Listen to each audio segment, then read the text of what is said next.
Alrighty. Well, it says we're recording, so I don't want to see my face. Cannot minimize the zoom when you're recording. Oh, I have to like stare at me. Oh, wait, I can bring something else in front of it. That's good. Let's do that. 'Cause that's not, and no one wants to see me all day, even though you guys are gonna have to. Alrighty. So today's gonna be a pretty easy day. You guys really won't get on the phones today.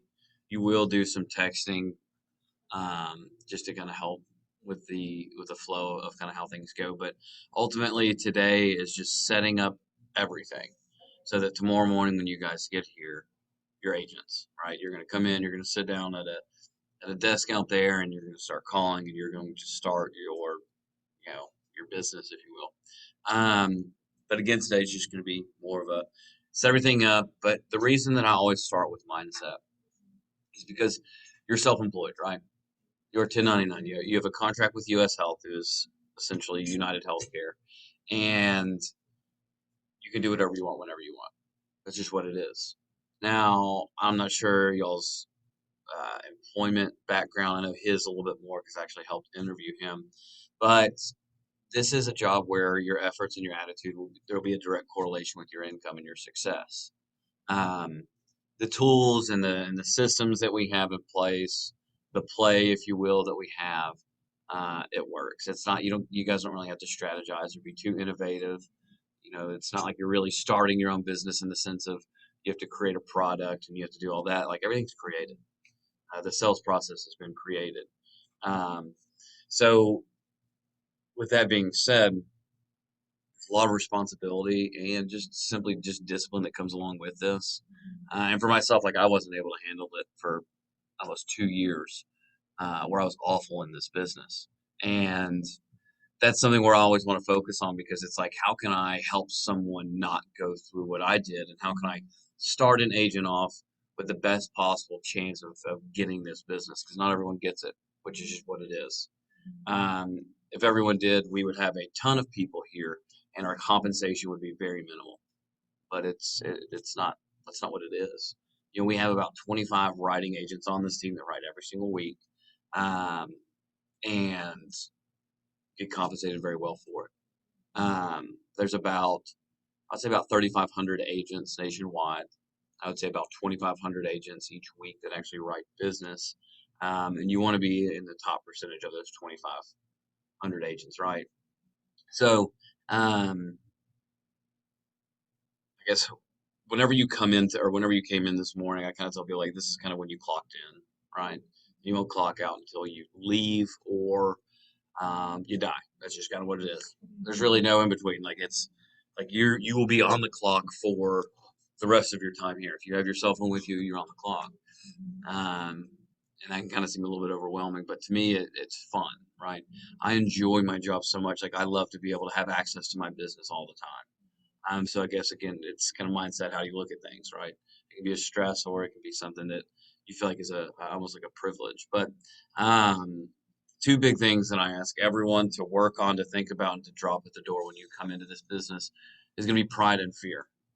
Pride is simply going to be coachability. Again, I don't know a lot of y'all's work backgrounds, whether it's insurance, it's sales, or what it is, but we do have just ways that we do things, and it has worked for a lot of people in the past. Majority of this whole region, which about I think is 350 to 400 agents roughly, um, is running the play that me and my best friend Alec created in like basically 17 and 18, and we've been working and making it better ever since, and it's kind of evolving every single year, but the evolution of it is like I let that fall on my shoulders, and then try to help you guys out. But ultimately, at the end of the day, it'll be your job whether you want to retain that or kind of go off and do your own thing, right? And that's again pride. That one's usually not the big one. We've definitely dealt with some significant issues with that, where people think they have these better ways, and it's like why would you try to create something that's already been proven, right? The whole don't reinvent the wheel. So that's one thing just to think about because there's going to be a lot of things that I ask you guys to when you go home because we'll probably be done here about I would say 3, maybe 4 at the latest. but where you guys have to like your personal and your business growth are gonna there's gonna be a direct correlation. Like, and I'll cuss a little bit today, just for some extreme adjectives. But like the shittier you are in this business, like there's something happening in your personal life, and that sounds kind of wild, but that's what being self-employed is. It'll carry over. They bleed into each other, and it's because you've clocked in and you won't clock out until you leave. So ultimately, those will be together, which is a big deal. And that's where the fear can really come into play. That the fears that you've had in your personal life that have held you back from personal growth will ultimately hold you back in this business.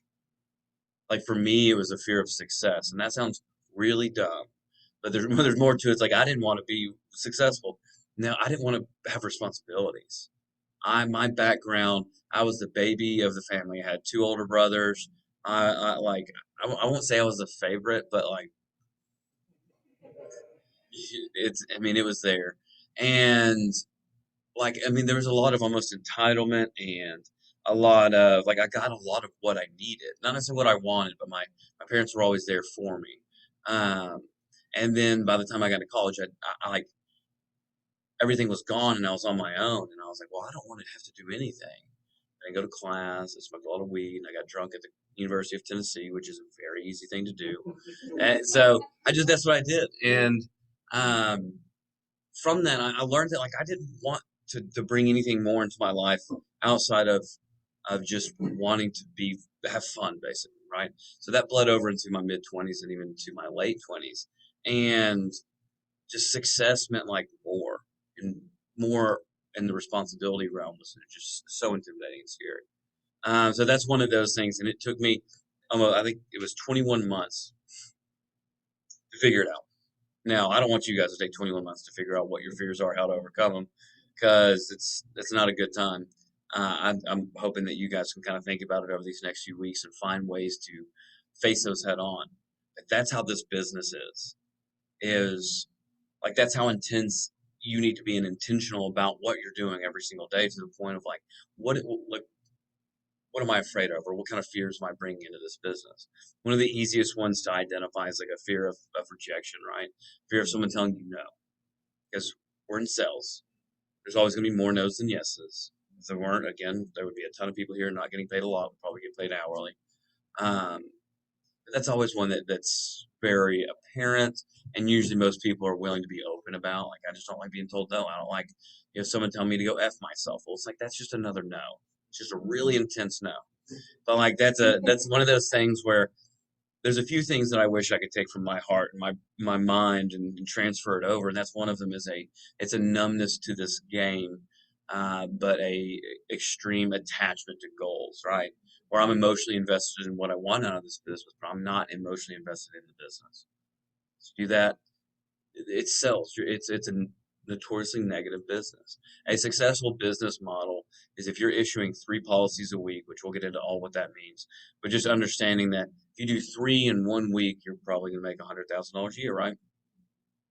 Well, there's 7 days in the week, and if you spread those three out just on 3 different days, that means majority of the week you're not successful in a sense, right?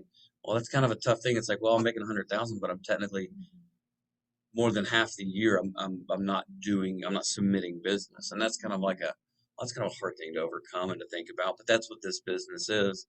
That's why I wish I could be like, hey guys, like who cares about the FUs or the frustrations of talking to someone and getting a great relationship built, all to be just ghosted or them to say no at the end.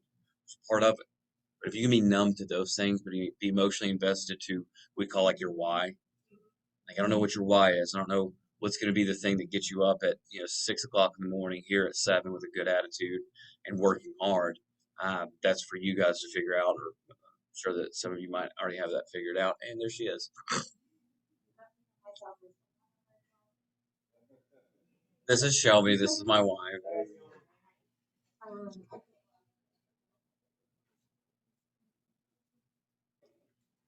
Um, yeah, I saw that too. I don't know what's happening.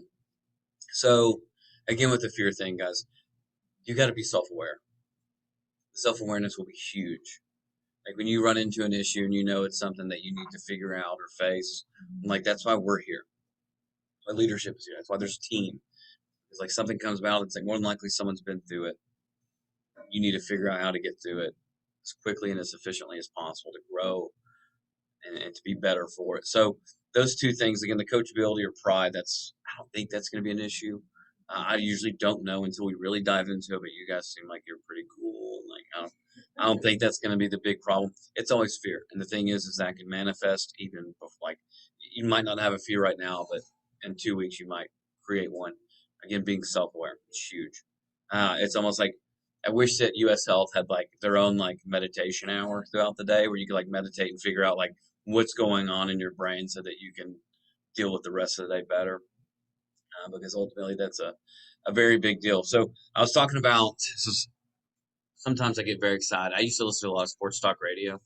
And when the radio, the guys that have like really good segues where it's like just a perfect segue, and I just had one and it made me very happy. But talking about like leadership and being able to like confide in them. But like that, my next point, it was just like the perfect segue. But staying in touch with leadership is huge.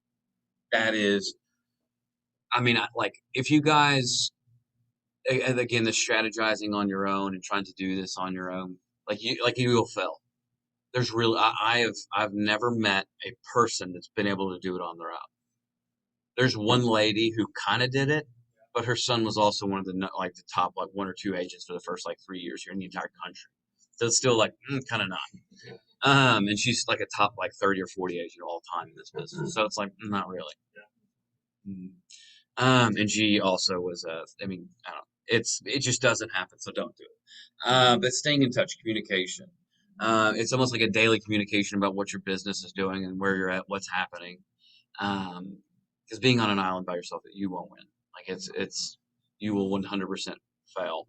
Um, but it's not anything hard. Like it's just something that you have to create as a routine, right? You're going to be creating your own ways that you do things in the sense of like how you function on your actual computer, what you do to prepare yourself each day, and a part of that you need to throw in there like, hey, I need to be in communication with whoever my leaders are, and we'll get into the hierarchy and kind of how that works in just a little bit, but. Um, you can be in a sense on an island in this office. There can be 20 people in this office. You can show up every day. You can sit at your computer. You can work, and you can still keep yourself on an island. So just kind of understand that it's me and Shelby, and there's I think 4 other leaders that are usually in or around this office or veteran agents that you guys can communicate with. That again, I've probably been through whatever you're going to be going through, whatever it is. We're here to help you out, and it's a good habit to get into just talking about your business because ultimately your business will continue to grow the more that you actually put it out there, right? I talk about my business every day, almost to the point where um, I have to be aware that I need to stop talking about my business, right? Like it got to the point, I think this was at the end of 2018, kind of when we met, that I would get home and me and Alec, he was my roommate, and we had just met, but we'd get back to the house and like her and Alec would start talking about work, and I would go upstairs and play video games because I was like, I can't do it right now. I would spend 14 hours a day just grinding, and I get home and be like, I'm done with work today. I need to like take a mental break so I can like have a clear head going into tomorrow. But that's kind of what it is. Though it's like it almost needs to get to that extreme where it's like it's constant. We got married in September of this past year or last year, and our wedding. So I messed up because I said I'm really excited about September 12th because that's the first day of the NFL football season.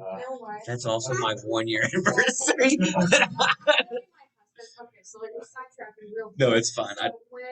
So everybody here eats chicken, right? Yeah, religiously. Okay. So my husband and I have been together, we're going on 6 years this year. So when Chick-fil-A got rid of their original barbecue sauce and switched to their smokehouse barbecue. I know exactly what you're talking about. Yeah, okay. Well, they decided that's not working, so we're switching back to the original barbecue sauce. He could tell me the day they were switching back to the original barbecue sauce, he could not tell me. He knows it now, but he could tell well, I imagine after that stint, he probably figured it out. That's hilarious. Like, I mean, I already knew it. I was just like, whatever. We got married on our anniversary. I'm not trusting you. So, all right. But do you guys have any questions about any of that? Like, do you have any, comments or anything on any of the mindset things that we've talked about so far? Does it all make sense pretty good? So we'll also be taking some breaks out today. We're not going to stay in there for like 6 straight hours. It'd be ridiculous. But to kind of give you guys an idea of what the next 2 to 4, again, hopefully not 6 weeks, 2 to 4 weeks will be, because ultimately that's going to be determined on how well you get through it. Your job is simply at the core of it. You're setting appointments. You're appointment setters. And what that's going to do is that's going to help you learn the first steps of these processes that we have, which is going to be um, basically, I mean, I would say the two most important parts of our job. Because ultimately, like once you get into selling the products and going through the actual like presentations and things like that, excuse me, that's easy. That's not difficult. What's difficult is the initial contact, getting someone qualified, setting the appointment, getting them to show for the appointment. So that little few steps I just laid out, that's what your job is. Your job is to simply reach out to as many people as you physically and mentally, emotionally, and I'll even throw spiritually in there can on a daily basis to find qualified people for our products. Now, the main two products that you're going to be dealing with will be medically underwritten. And all that means is people have to be approved based on their health. So your job is simply to find people that are healthy enough and can afford our policies. That's it. So I'm gonna have to do this a little different today. Usually I do this on this whiteboard over here, but because I am doing a recording, I'm gonna have to do this differently. So you guys will have to bear with me. Because I love using that whiteboard so much. So when I was like growing up, on like the chalkboard or the dry erase board, he came from teaching, but it's something I just wanted to always draw on it. I loved expo markers. I wanted to play and draw and everything else. So I'm living my childhood dream on that whiteboard every single Monday. And now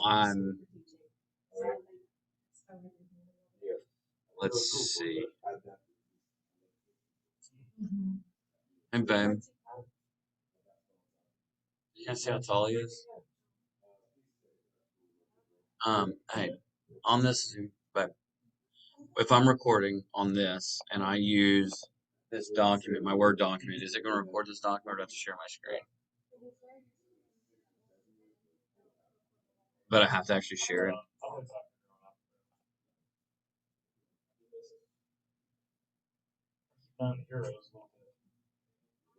Alrighty.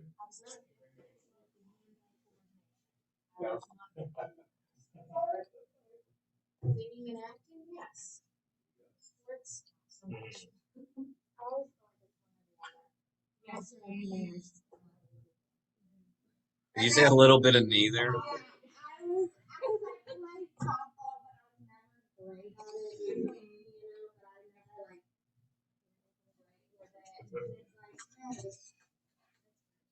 Um, so, so good.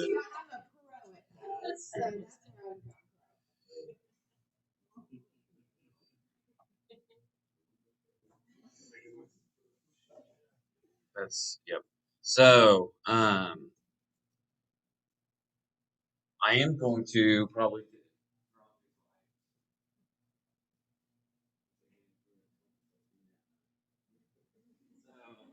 qualifying, right? We have two things that we qualify by. It's health, and we're really going to be diving into what you guys will be doing. I like to put little boxes next to these, but these are the two big things that we're going to be doing. Is qualifying through those two things, and ultimately the way that we get those is going to be um, simply asking very blatantly about the health, and the same thing with the budget. Like we are professionals, right? That's what we do. Like this is kind of the way I think about it. Like if you're going to have like a major surgery, do you want the surgeon who's like goofing off, not talking about or having any type of credibility, or do you want the guy who's never made a mistake and who went to the best school and is the best? It's pretty obvious. Like we want the professional, right? So that's what we have to start with, and that's where we always have to like begin with. And now we get into what I call like the meat and potatoes in the conversation. We find something we can relate to, or try to spark up some sort of relationship building conversation. Absolutely, we need to attack on that front, right? But we have to be professionals. And like part of our job, part of what we know is we have two different products that are medically underwritten that will offer better coverage than really anything else out there. That's really how great our products are that are health based. So we want to let these people know, hey, you have an opportunity to find or to have a policy that's meant for healthy people. You're going to have a better rate monthly because of that, and also have better coverage. It's our job to find those people and like give them that service, right? Well, part of that is going to be in qualifying. That's always the first step. Anything that we do outside of introducing ourselves and creating a little bit of credibility about who we are, is we're trying to attack on those two fronts and be like, hey, let's talk about your health, major pre-existing conditions, medications. After we're done with that, we talk about the budget. We go into that, making sure that like, hey, can you actually afford this? If you were to be on this policy and that first month's payment would be drafted, would you be able to afford that comfortably, right? So you guys need to stick the health and the budget into your brain and never let it leave. Okay. Um, Now, there are basically four parts of your job that you do, or there's four parts of an agent's job that you'll be doing. I'm going to write these up here. This is so crazy for me to do it. So, step one in any agent's process of getting a sell, if you will, is going to be the initial contact and qualifying somebody, right? It's the introduction and getting into, is this person actually our client? You're going to realize your time is very valuable. Once you get very good in this business and consistent, you're going to realize, first of all, there's never enough time in the day, right? You can get down to the point of adding up how much you make hourly, and you can really figure out how much your value is each hour. And you don't want it to be wasted on someone that is not our client, right? Now, I'm not saying to be a dick to people and be like, you're not my client, get out of my life. What I am saying is when you run into someone, like you can find someone that would probably be your best friend if they live next door to you, and that's fine. But ultimately, like you're not really helping yourself, you're not really helping them. Trying to create a spontaneous friendship on the phone for 30 minutes. Like you need to do your job as a professional, point them in the right direction, and move on. Um, yeah, especially at the beginning, I see a lot of people doing that. Somebody just talking, trying to help someone out. Like, I know you want to help, and that's kind of our motto. It's helping other people every day. But like, you can't. There might be that next person that should have gotten your phone call that you could have helped out more depthly, but they didn't because you were too busy, doing your deal. So, but that first step is the initial contact slash qualifying. Now, step two is setting the appointment slash getting to show up to the appointment. Yes, that is very accurate. So this is what I would deem the hardest stage. But I will say this, the better you are at one, the more people two will happen with, right? The better you are at establishing that credibility through the initial contact and qualifying and basically letting people know like what value you bring to their lives, the more likely they're going to show up to that appointment. First of all, the more likely they're going to be willing to set the appointment and to show up for it. Like I have an appointment in about 50 minutes. I try to always schedule a couple appointments during these so you guys can kind of see some processes. But at 9:15, I think it's just an application, so you'll be able to see what that looks like. I think I have one this afternoon too, where you can see the full presentation. Um, but with these people, I get them on the phone, and it's first like I'm Daniel Benz, and not like this is my job. I've been doing this for almost 6 years, and like my job is just to help you find whatever's best going to fit your situation, your budget, whatever that is. I'm here to help out with that. Now what'll end up happening is they're going to say something, and something's going to click in some sort of my brain where I've either experienced it, I know someone that experienced it, something that's relatable, and I'm gonna basically dive in on that and say, hey, this is why I'm different, and this is why you'll remember me more than anyone else, right? But ultimately, those different things are going to help number two, which again is the hardest stage. Now, so far, and there's two more stages we're about to go through. These are the only two things you guys have to worry about over the next few weeks. That's it. And this is not to be, I don't know, I don't think insensitive is the right word, but like I don't care if you guys learn about health insurance this week. I really, really don't. And the reason I say that is I just want you guys to find healthy, qualified people, get them transferred to one of these leaders for them to close. I want each of you to find two by the end of Thursday. Now, what that does, it'll do a few different things. First of all, what it'll do is it will just get you paid. That's nice, right? That's why we work. Um, Two, with the average commission from a transferred sale should get you about $1,000. A comma paycheck, as you'll hear us say. Um, Now, what that'll do first, if you get a comma paycheck a week from today, your belief in yourself, your belief in the products that we have, and your belief in this company will grow immensely, and also your belief in the leadership. What that does is that's going to create some momentum on your side, right? Because you're going to realize, oh, this is real. This is nice. Because I mean, you don't know if it's real or not. Obviously it's a real opportunity. You don't know how real it is for you yet. Okay. Also through that process, if you do find two, you're going to learn a lot more than you would have trying to study, right? I'm not putting anything against study or classroom training because I do think that those are very important. But I had an agent is I did, I did drop out. I don't have a degree. So I had an agent, and is one of my best friends growing up. I knew him since basically he was born. Our parents were best friends. He reached out at the end of last summer, beginning of last fall, for an opportunity to work here. So I said, that's fine. I laid it out very transparent, put out those expectations about kind of what this business is. He started, did this with him. He was actually one of the first people that I ran this different style of onboarding with, and he ended up doing very well his first week. But it was Tuesday afternoon. I have an office in the corner. I don't really go in there unless it's like usually one-on-one therapy sessions, where people are like, "I need to talk." And it's like, "All right, go on." But that's just a part of it. And he's like, Daniel, I know you have me calling all these people and trying to set these appointments, but I just don't know what I'm setting appointments for. I need to learn more about the products. And I was like, no, you don't. And he was like, what? And I was like, you don't need to know anything. I don't care if you know what a deductible is. It doesn't matter. What you do need to know is how to qualify someone for our products. It's actually illegal for you to talk about products. You can't do that until you're fully licensed and appointed, which means that home office appointed you to sell the products. So you legally and technically cannot talk about it. So it doesn't really matter. But what ended up happening, I told him, I was like, Brandon, you have to trust me. I need you to grind and find two people by Thursday. I said the exact same thing I said to you guys. He ended up finding me three. He found a couple decent sized ones. So, getting paid a little over $2,200 his first week, right? Which is incredible. It's a really good first week. It's really solid. But by the end of it, I remember it was that Friday morning. I drove into my office and I said, I want to tell you how much money that you will be making because our commission statements come out on Friday. And I said, I'm going to be sending a little over $2,200 to you Monday morning. And he was like, Daniel, thank you for basically setting me straight, because what ended up happening is he listened to me go through the whole process 3 different times from the beginning to the end, close these people. But what you're doing while I'm on these presentations, you're listening to me explain it to some random person how a product works. What I'm doing is I'm educating them. The leadership team will be educating these appointments on how the product works enough to the point where they want to sign up and pay for it monthly. That's got to be a pretty intense, efficient way of educating someone, right? Well, you're going to end up in a residual manner learning about how the products work. So it's like learning by experience, right? And ultimately, that will always be the best way in this industry to learn, because we don't have everything on paper.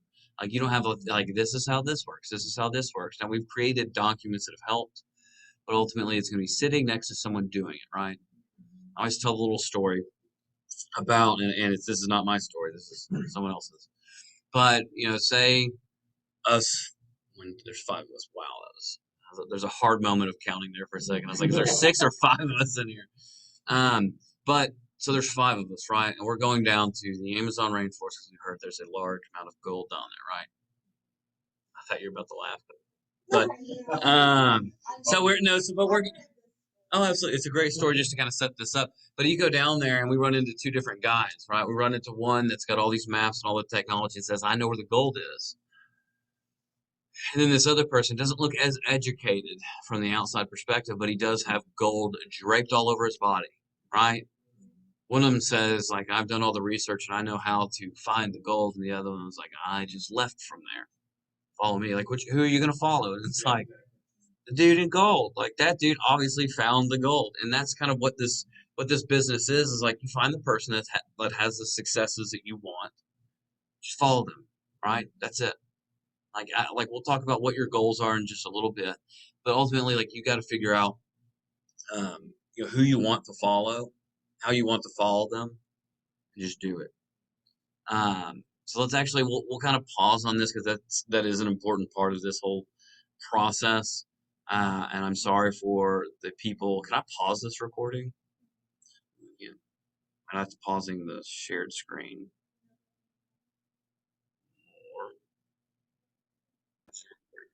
Okay, so we're back. And for those watching this recording, what we just went over um, was simply just kind of going over goals, what the goals are that you might have for this over the next 12 months as far as income, and also for kind of what your why is, what's going to help you get through the tough times in this business, and what are you going to hold on to when you might go a week, 2 weeks, 3 weeks out of paycheck, and what's going to get you through that. But for those watching, think about that.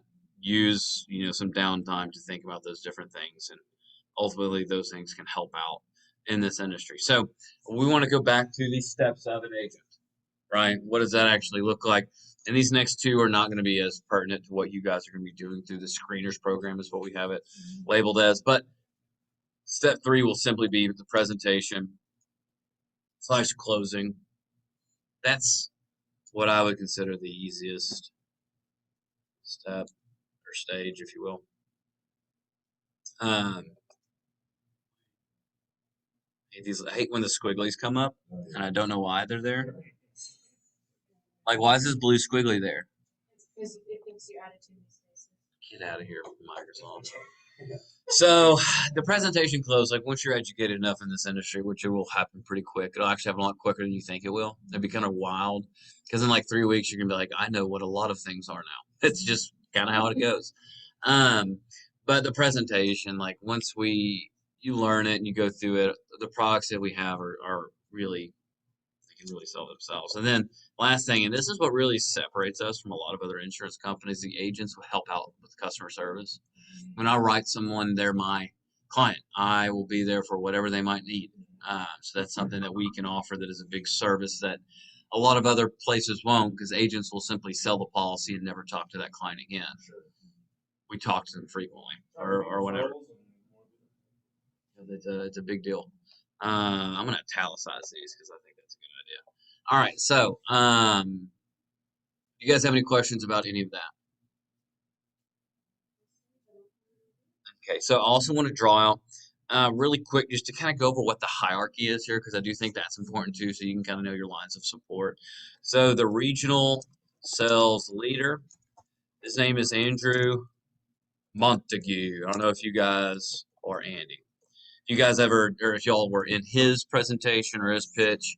Andy does work out of this office. He is wonderful. Um, he was actually the one who, um, what's the right word? He married me and Shelby. He officiated our wedding. There we go. So he's like a father figure to me. I have a great father. I'm not replacing my dad, but he is he's my business dad. So the divisional sales leader. So we have the RSL, and then we don't really ever say this one, but this is the DSL. I don't know if you guys know that can be taken a different way. But the division, right, is Douglas Kroll. Moving on. So Doug Kroll. And then the satellite, that's not how you spell that. Satellite sales leader is Nicholas. I'm just going to put Nick Hyder because I don't know if it's exactly how to spell Nicholas properly. So Nick Hyder. And we're going to add that one to the dictionary. And then you have the field sales leader, which is me. And then you have the field training agent, which will be Shelby Benz, Timothy Brister, who you guys have both met both of those. And then you have Lloyd McDonald. You have Anthony Clayton, or AC. Then you have Ben Fredericks. So the field training agents, those are the ones that are going to be kind of like the first line of defense within this um, hierarchy. They're the ones that are it's like it's them and then it's me, which are the kind of the boots on the ground, right? We're the ones that are in the trenches with you. We're still the main point of our income does not come from you guys. It comes from our personal production. Our goal, the field training agent, their goal or what their role is to simply put in business, put it in front of you and help you learn how to do it to their level, right? My job is to help those leaders be better at what they do and help you guys also write business. So um, that is the hierarchy in the order listed. Um, Andy has basically the whole state of Tennessee. About I think I said about 350 agents, maybe 400. Doug has a couple different satellites. Um, Nick, I'm the only field sales leader under Nick, and then of course there's those leaders right there. Get out of here, Squiggly. We're adding you to the dictionary. Do you have any questions about the hierarchy? Alrighty. God, I just want to write on that whiteboard so bad. I could, but I'm afraid the volume or the audio won't work. I don't have a very good microphone. Yeah, but like I thought about that too, and I was just like, for all the future agents, I'm very upset with all of you that I don't get to use my whiteboard. Just being honest, I'm a very transparent person. Shelby said this last night. She's like, Daniel, do you think I'm a person that wears my heart on my sleeve or like very transparent? I was like, yeah, for the most part. She's like, I was like, what do you think I am? She's like, yeah. She's like, everyone knows your major issues that you've ever dealt with in your life in the first few hours of meeting you. And I was like, well, there's a purpose behind this transparency, and you'll probably hear about it later, about my life and all my issues. So, another thing. This is my favorite part. Commissions. Ooh, real quick before I do this plays a part of commissions. I'm not taking my wedding ring off because I'm not married anymore. It's under. Typing and with a watch and all that, I struggle with it. So I just remove all of yeah. Hey, it's fine. I didn't wear mine all weekend because I played golf and I was on the lake. And I was like, Shelby, I was like, I'm single now. She didn't think that was very funny. I played at Gaylord and at 12 Stones. It's actually about as good a condition as it's ever been, I think. I'm a member over there, and they put in a lot of money. I'm a huge golfer. It's an obsession. Someone called it addiction. Others would call it passion. I will stick with the latter. I think it's a passion. Shelby thinks it's a problem. It's a solution. I swear it is. So I want to go over what a week looks like really quick. You guys are going to have to retrain your brains on what a week looks like. Most people, it's either Sunday through Saturday, or it's Monday through Sunday. That's not how this one goes. It is Friday through Thursday. Okay, so as long as you put in business that is approved by the end of Thursday, will be advanced on the following Monday. Okay, what that means is as long as a health insurance policy has been submitted and approved by home office before the end of business on Thursday, you will have that paid out that following Monday, right? It's that quick. It's wonderful, right? So that is one of the ways we get paid. We have our weekly advances. We have the monthly and the quarterly. So those are the three ways we get paid. Um, actually, we're going to italicize that, and we're going to bold these. I like to make these documents look appealing. So I think that's how I'm going to do that. Underline that one.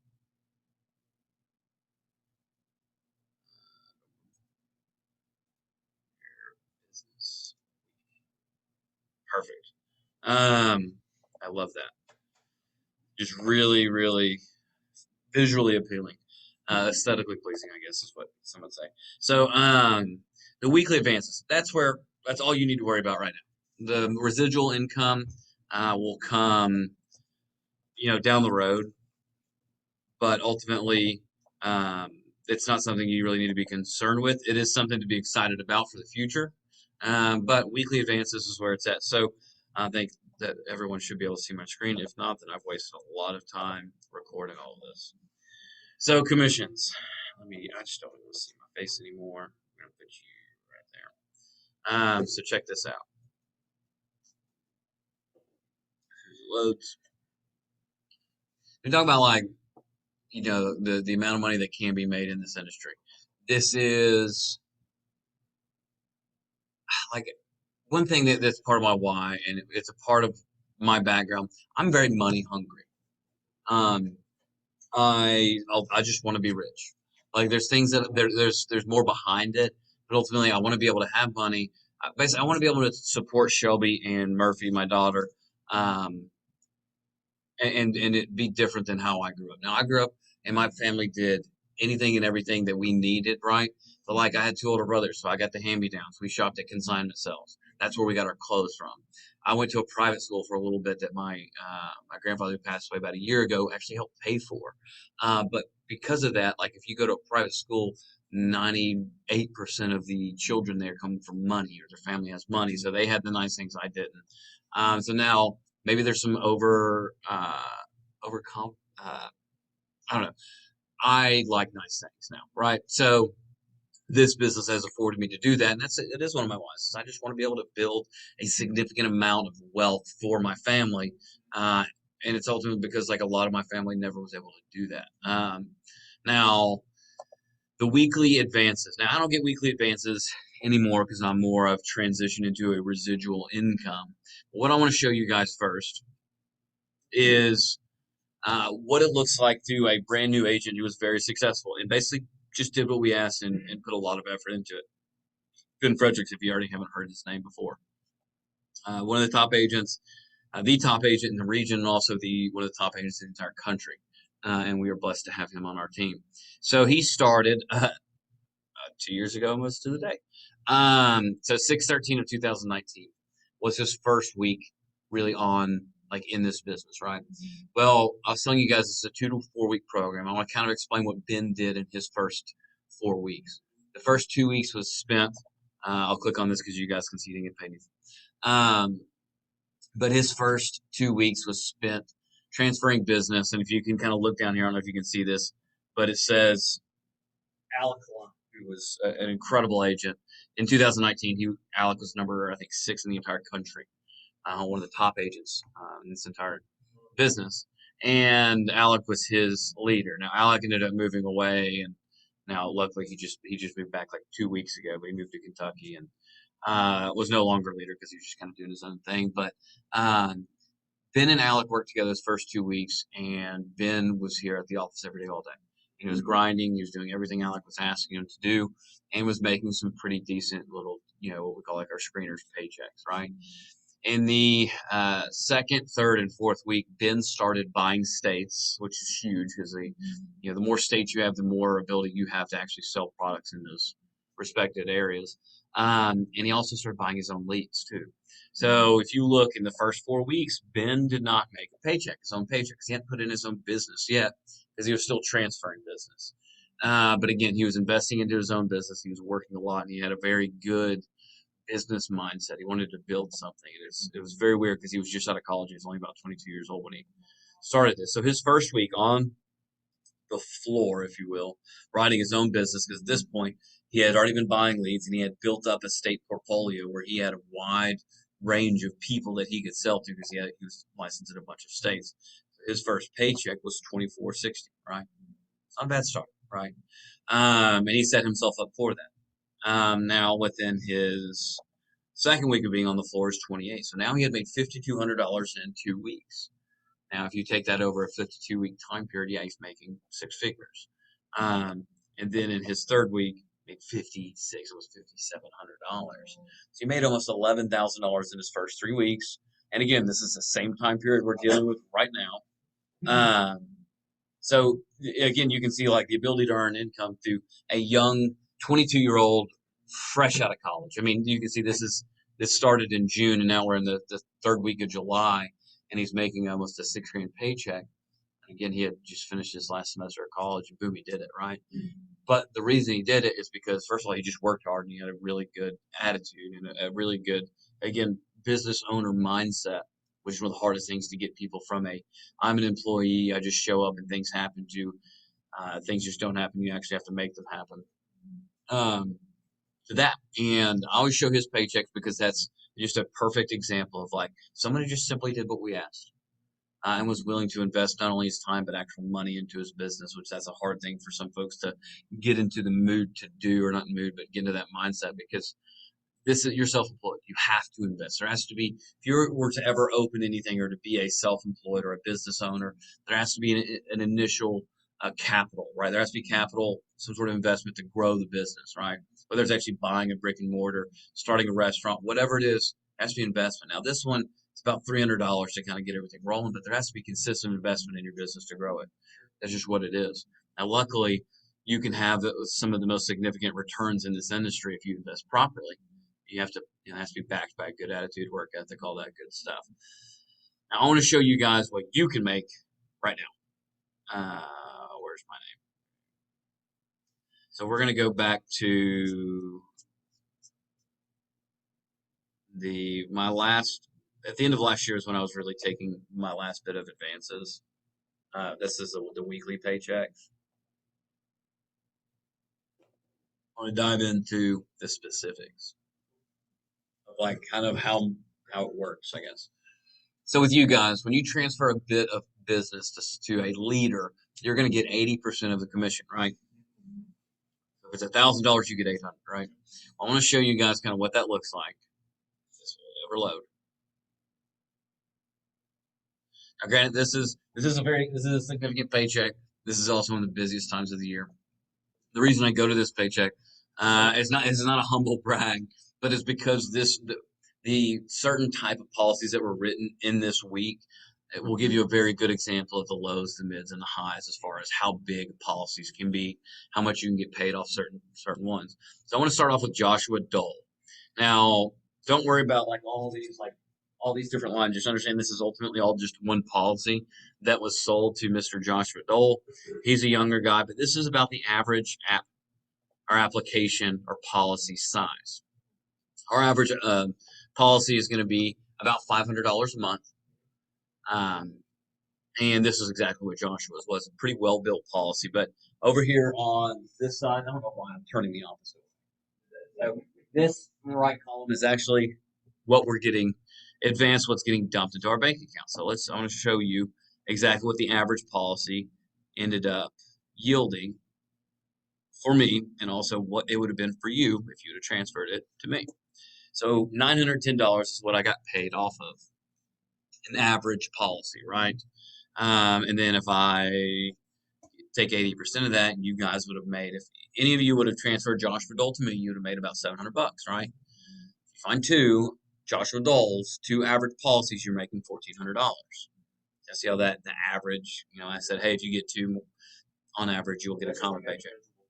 So I think that was him, and I think it was him and his wife. He was a younger guy, so it might have been like him and his wife and a child, a family of three, like a smaller family, maybe 30 years old.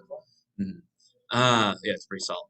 Now I want to go to an individual, Miss Stephanie Rollins. I think she was about 45 years old. She's a a single female, and kind of what that looks like off of her. And hers was probably, let me just do some quick math, 2027. That was about $220 a month. Was Miss Stephanie Rollins' policy. And off of an individual female, $558 off of her, right? If you guys transfer Stephanie to me or to another leader, you'd have got paid $446. Again, you get two even smaller ones, that was close to 1,000. It's about $900, right? So I kind of pushed the 2 by Thursday. Also, if you get 2 by Thursday, we'll also buy you 5 states, right? So you guys will all, if you don't already have your resident Tennessee license, whether it's in the works, it's pending, whatever. Well, if you get 2 by Thursday, we're going to go in and we're going to buy you Virginia, South Carolina, Ohio, Texas, and Michigan. So boom, now your state portfolio is built up to 6.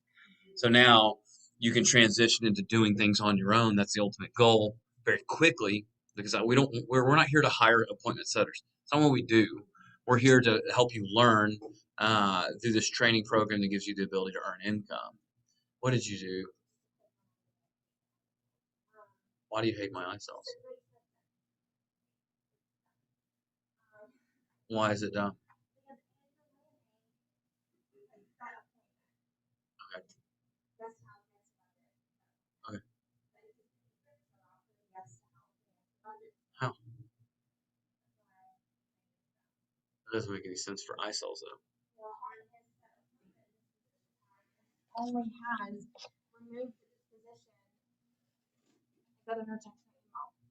Okay.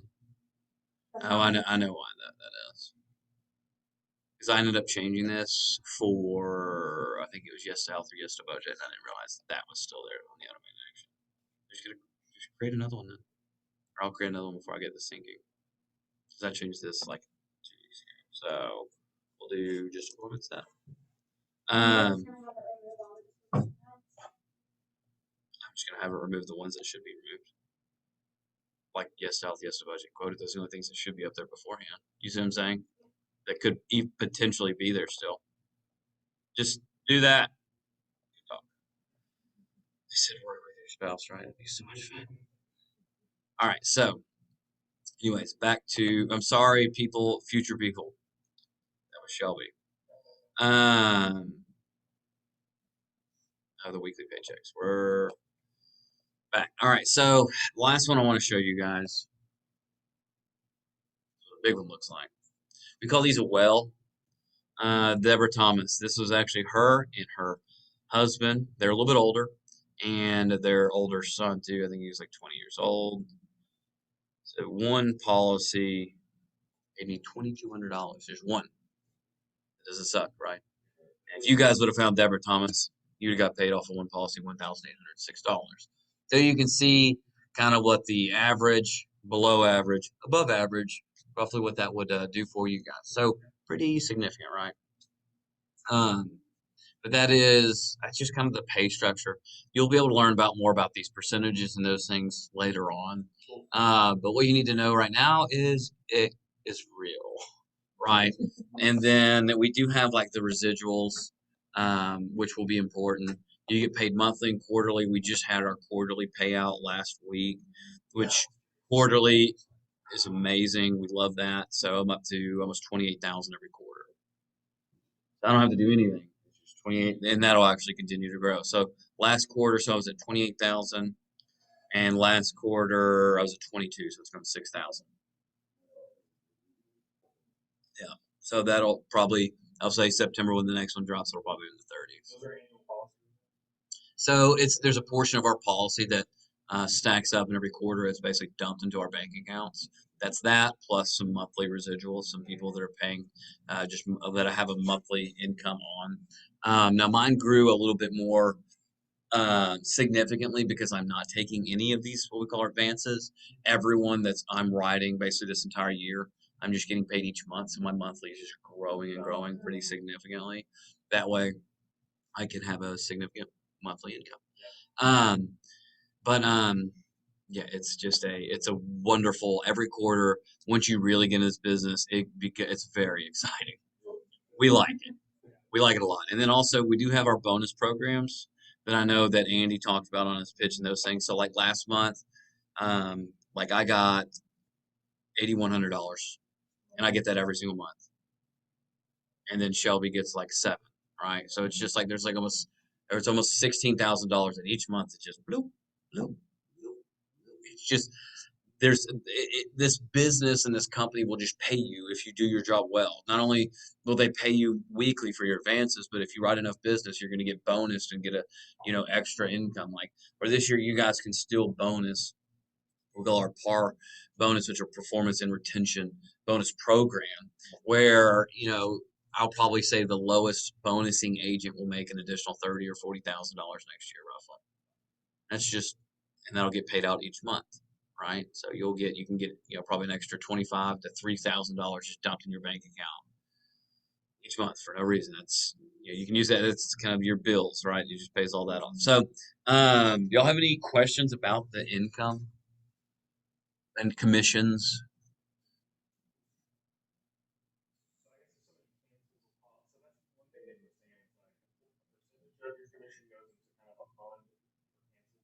Yeah, yeah. So yeah, let me break that down really quick for you, because I think that is important. So on the weekly advances,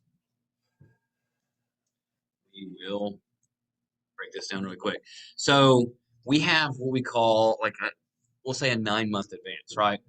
What that is, home office is going to advance the full 12 months of the policy, and what they're assuming is that that client will pay the first 12 months. They're just assuming it, right? So they're going to advance the first 12 months. Now we'll only get paid. We're just going to use 9 months because it's easy math. We're only going to get paid 9 months of it. At 9 months, or 75% of that advance will actually get put in our account. 25 will be put into our reserve, right? So say I make a $1,000 advance for the full, that's the 12-month advance, right? Well, 75% of that will go to my bank. So I will get $750 put into, that is income. And then 25% will be put into the reserve account. And that will build up over time so that we'll say that this is Brad Johnson. Brad Johnson was $1,000, his family, right? Brad Johnson got 12-month advance, $1,000, 750 went to me. The other percentage went to my reserve. Let's say in 3 months Brad has to cancel because he got a new job and they're paying for everything. Well, the full $1,000 will be taken out of my reserve, right? The thing is you're going to have a lot of policies you write that do stay on the book, so that reserve is just stacking up, right? So I mean, as long as you're writing good business, it should never be an issue for cancellations. If you're writing garbage business, that's just kind of what it is. Very rarely do people get into what we call get into the negative, where they're having so many cancellations that now their account is negative. But if that happens, there's ways to kind of get out of that. But you ultimately have to be a great agent to be able to get out of that properly. So, but that's it's yeah, no, absolutely, and it's just like you just got to do your job well. That's really it. So, that is how we make money. Um, let's see here. So, I want you guys to write down 6 different things for me really quick. We do track. Tracking is important. Pull this up. Alrighty. So I want you guys to write these 6 things down. Write down dials, or you can put in parentheses contact attempts. Write down pipeline, and you can put parentheses qualified.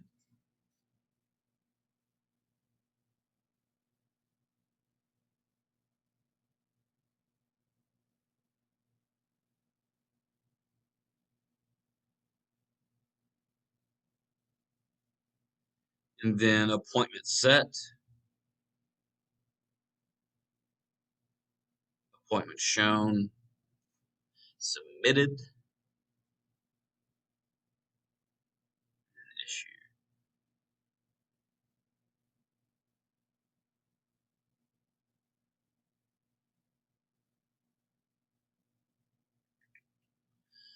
So we do track a lot of different things. That's definitely an important part of our business. Now with dials, that is as straightforward as it gets. How many people have you called? These things will be up to you to track them on a daily basis. The dials will be easy to track because they'll be, excuse me, on your um, use your brain on your eye cells. It'll show you how many dials you made that day. Simply at the end of the day, once you're done working, just write it down. At the end of the week, add up how many you got. Pipeline or qualified, that just means people that are healthy and can afford it, right? So once you get both of those boxes checked, the health box, the budget box, you get both of those checked, that is a pipeline person, because that means at any point in time, if you call them or they call you, if you write a policy for them, that home office would accept them, they would get approved, and also when that first month's bank draft hits, that they can afford it, they can pay their premiums. So you don't want to get broke people and try to force them to sign up because they will cancel and take out of your reserve, right? So appointment set, appointment shown up, submit an issue. Those are pretty straightforward. How many appointments are you setting each day? How many actually showed up? How many policies were submitted? How many were approved or issued? Those words are interchangeable. What this does, it also helps us kind of realize, like, say you're making a ton of dials, pipelining a ton of people, but you've only set like one appointment. Well, it's like, hey, Lou, we got to figure out why people aren't setting appointments, right? Or maybe you're setting a bunch of appointments, no one's showing up. So we got to figure out what's going on with those. Um, so it's just an easy way for us to diagnose issues very quickly. Um, Now those will be, so this Wednesday we'll sit down. I think at about 2 o'clock Wednesday afternoon we'll kind of go over those numbers. Okay, and then on Friday, actually I don't know if we'll be able to do it on Friday because whole Florida deal.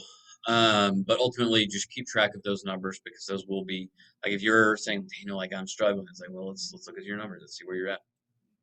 Again, easy diagnosable things. Now, what it does, like you can see right here, it says like, how well are you working? That's the dials. It's like, are you working consistently, right?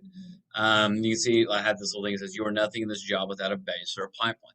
What I mean by that is like right now, you guys don't have anything going for you. I'm not saying you're not great people. I think you're pretty cool people. What I'm saying is you don't have any momentum created. You don't have anyone that you can just call at any point in time and just get on the phone with and say, hey, are you ready to put that application in? It's just part of what it is at the beginning of the business. What your goal will be at the very beginning will be very action centric, where your goal is basically going to be to grind a lot, work hard. Eventually, things will start rolling, and you're going to have like momentum where you'll be more efficient. But right now, you need to create that pipeline. You create a bunch of people that at any point in time could go in and could get approved and could pay for it. So these next, 1, 2, 3, 4, 6 weeks, however long, you will be spent basically building that up. Now, hopefully, we'll be able to get some people through very quickly, which does happen. Ultimately, you're building momentum for your own business through these next few weeks. Because say you can grind over the next 2 to 3 weeks, you get your states and everything else. So some people that you talk to this week might not sell for 2 or 3 weeks.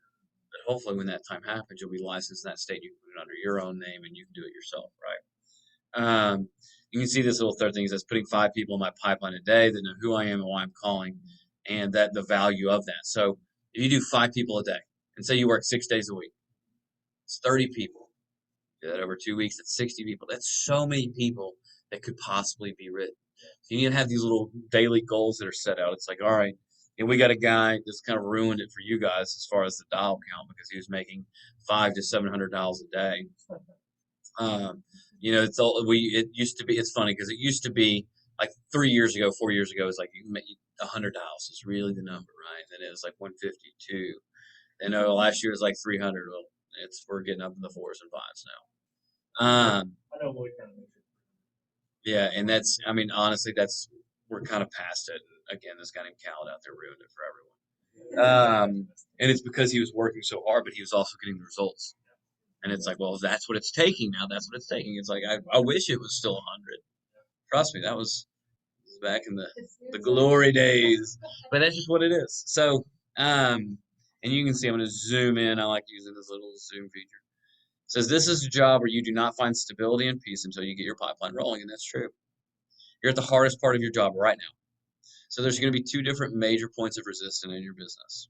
This is a very, this is it's a rocket ship explanation of kind of how this works. So a rocket ship is going to have 2 major points of resistance with gravity. The first one is when it's taking off, right? That's what you guys are doing. The next one is going to be right when it's breaking through the atmosphere. Now that's different for everyone. So the first one is right now, and you guys have to grind and work hard to create the momentum to kind of get through it. Now the problem is down the road, whether it's 2 weeks, 2 months, maybe it's a year or 2 years, I don't know when it's going to be, but it happens in everyone's career. You're going to hit a wall, and that's kind of a make or break scenario. If it breaks you, you're going to go back and you're going to have to launch again, and you're going to have to go through 2 more points of resistance: the beginning and the point where you're at in that second spot, if you will. But if you get through that, it's kind of almost smooth sailing, if you will. And like it's ultimately up to you, first of all, how quickly you get off the ground and whether you get through that second point. And it's just inevitable how it works. But I'm not going to go too depth into the story, but there's a story, and this is a true story about a guy who basically he went out west to find gold. And this is a very true. I forgot. I think it's in a Napoleon Hill book. Basically, this guy set out, and it was in Colorado, and it was him and his uncle. They went out, they knew where the gold was, and they started digging. They found the gold.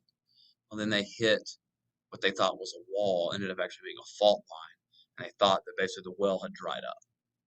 They had bought all this equipment, and this is back in I think the late 1800s, early 1900s, and they hit a wall, and they thought this is it. This um, hope that we're about to basically get rich just went down the drain. So basically, all the gold that they found was actually used to basically pay back the people that had either borrowed to buy the equipment, and basically they ended up kind of breaking even. It was a waste of time in a sense. Well, the equipment that they had used to find this gold was ultimately sold to a guy in the same area. Well, the guy that bought the equipment found an expert, went to the same place to check it out. What they found was there was a fault line and it was about 3 feet wide, right? Once they broke through that, it was nothing but gold. So what did this guy? He gave up. And he was. I think the story's called like 3 feet short or something like that. And the guy who actually fell through, and of course he found out. Like the guy that came up short ended up finding out. Like, hey, that same mine was actually you were this close. You were there, but you gave up. You hit that point of resistance, and instead of continuing to go, you gave up. Now the thing is that guy ended up becoming a life insurance agent. I think this was in the early 1900s, but eventually became a life insurance agent.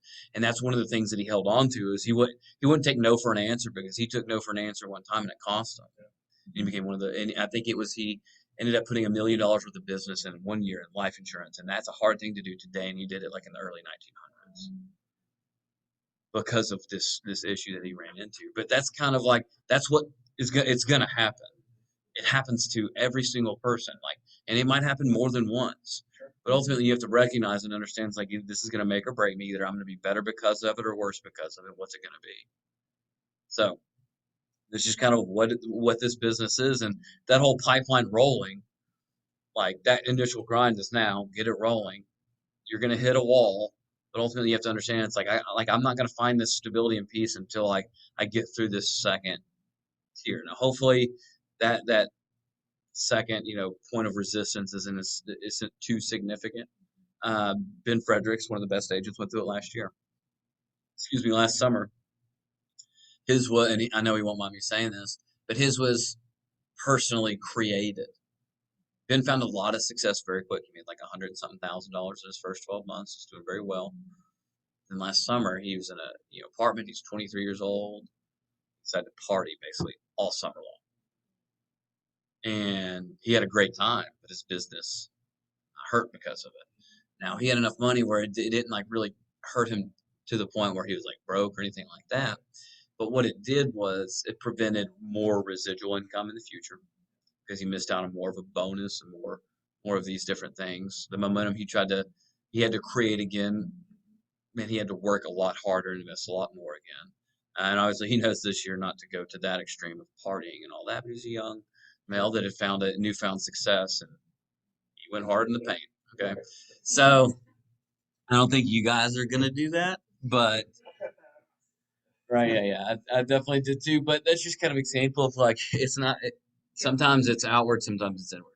Um, Now you guys can also see it says stage two is appointment setting, hardest stage. This is the hardest stage. Going through a bad appointment. What that means is like the call me later's. Talk to someone at 9 o'clock in the morning. Say, hey, I'm at work. Give me a call later. It's not an appointment. That's for you to call them later. That's an appointment is someone where you're about to go through a whole presentation. With that point, the call me later, that might not even be our client. But you can see becoming better at qualifying will lead to appointments that stick. That's what I was saying. Like the better you are with the initial contact, building credibility and qualifying, the better off you're going to be. This is going to be the most important part of the job. Creating urgency, those types of things when you're setting appointments, giving multiple times when you're setting appointments is important. When you're on the phone with someone, or maybe it's through text, you say, hey, I got a 10 a.m., I have a 1:30, and I have a 7 o'clock. Do any of those times work, right? What that does is that gives the client, hopefully, the best time for them. Also, if you're setting appointments for someone else, it'll give more of an opportunity for that, the people you're setting appointments for to be able to see kind of what's going on as far as like, all right, you have 4 people you can set appointments for. Our evening's going to be better for Shelby? No, because we have a baby, right? Now, Anthony Clayton or AC doesn't have a baby. He's a single guy in his 30s. Probably he'll be able to work from that. But appointment setting, it's tough. This is where a lot of people mentally or emotionally get so involved. They have an appointment set. Like if you guys today, it's very possible you guys can set an appointment today through text. So what I'm going to end up doing, I'm going to upload a lot of leads to your system. We're going to blast them with a text message. It could be a potential sell within those leads. That happens. It happened to the Khaled, the guy that ruined the dials for everyone. It happened to him.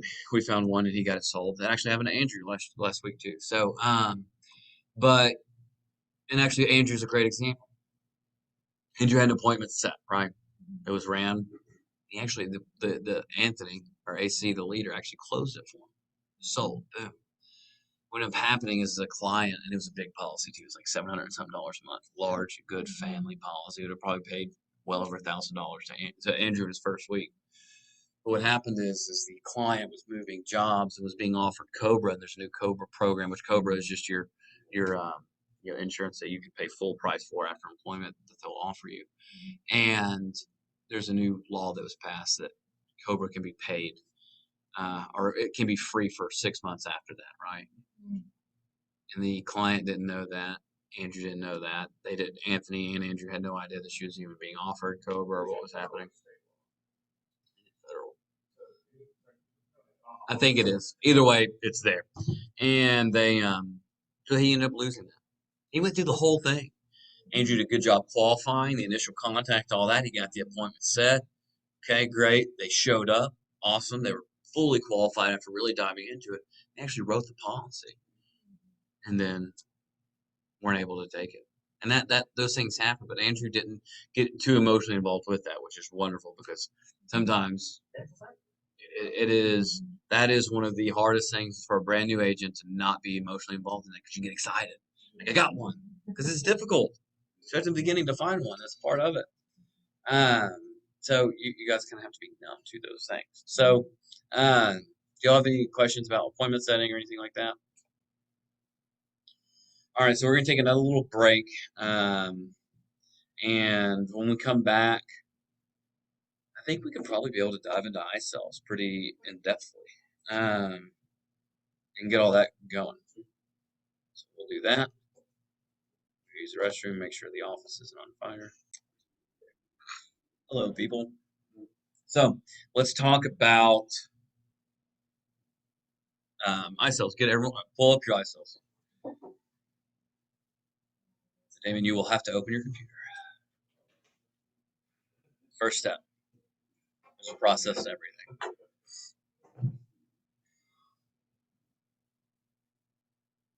I'm gonna kind of go over what this little menu is on the left side.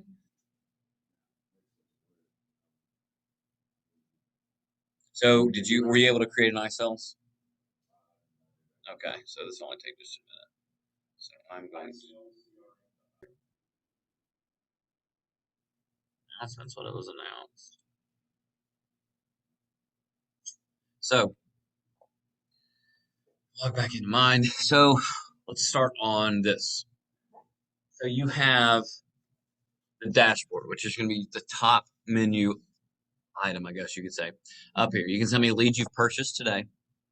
How many text messages are unread in your inbox? This is where you can get your dials, outbound calls, right? So if you make a dial, like if I go to a lead, quick.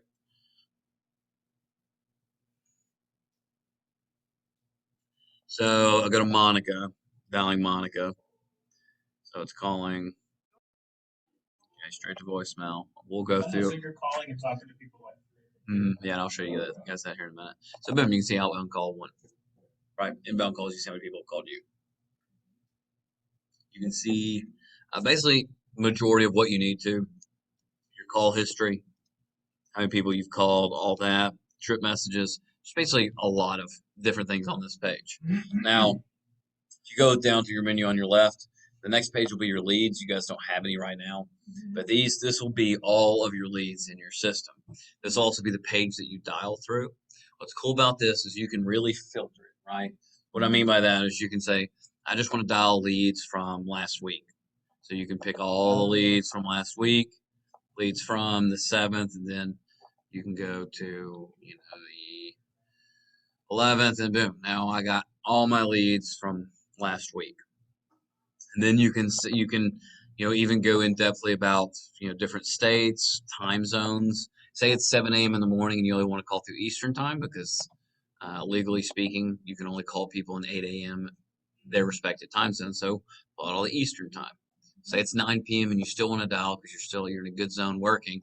You can do Pacific time because we're in all four time zones, right? I'll pull out all the Nevada leads basically. Um, boom, 9 p.m. So technically, we can work 7 a.m. to 11 p.m. You have 16 hours. Take advantage of all of it. Yep. Or as my brother used to call it, specific time. So this page again will be where you dial through. You can simply hit the button, click to call. Once you hit that button, it'll call. What's cool is Monica's in Texas. If I call Monica, it's going to be calling from a Texas area code. Right? That's why we bought the numbers. Helps out with deliverability and response rates. We'll get into. Yeah. Hold on.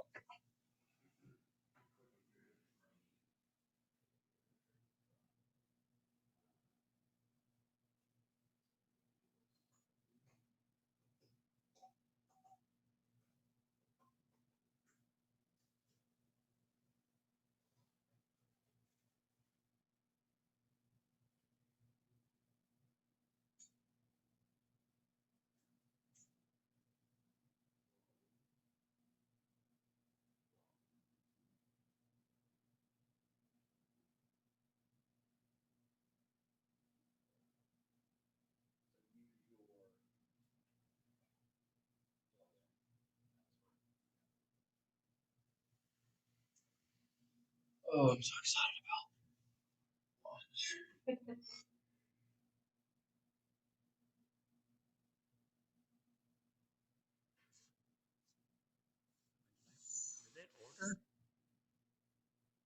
Okay, we're good. It's okay. Everything's fine. Everyone's okay. Pretty stout order we got rolling. I hope they're not cooking anything that we've ordered like that. You know what I mean? Okay, maybe there's some cornbread right there. Maybe some cornbread. That's fine.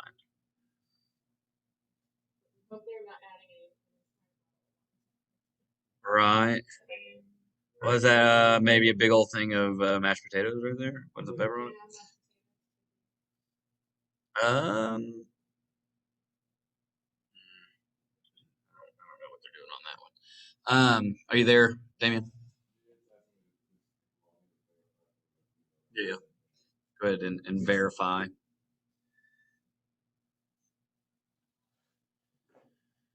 see who texted me. Okay, thank you. You're welcome, Julie.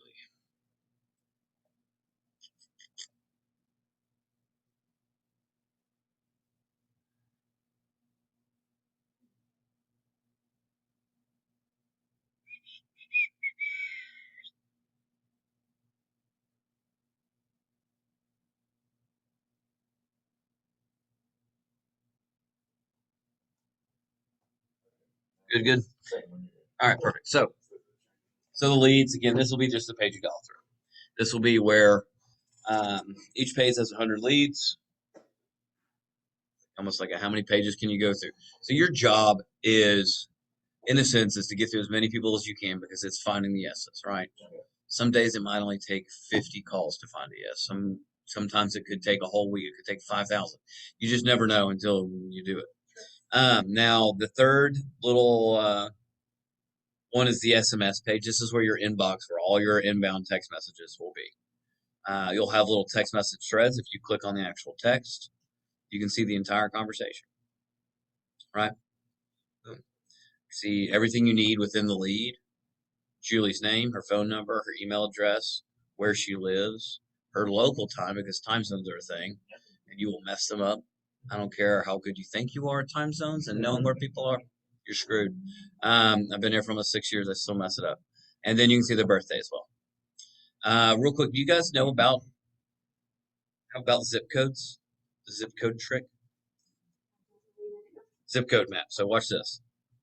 So you can kind of tell where people are by um, by their zip code. You can tell what time zone they're in. What I mean by that, the the country, it goes from Maine is always is 0, and then when you go far out to the west, it increases as far as the value of the number, right? So we don't sell in zeros or ones. 2, 3, 4, 5, 6, 7, 8. We do no nines. So if you're a 2 or a 4, you're probably going to be in Eastern time, right? 3 is kind of cut. It's kind of chopped in half.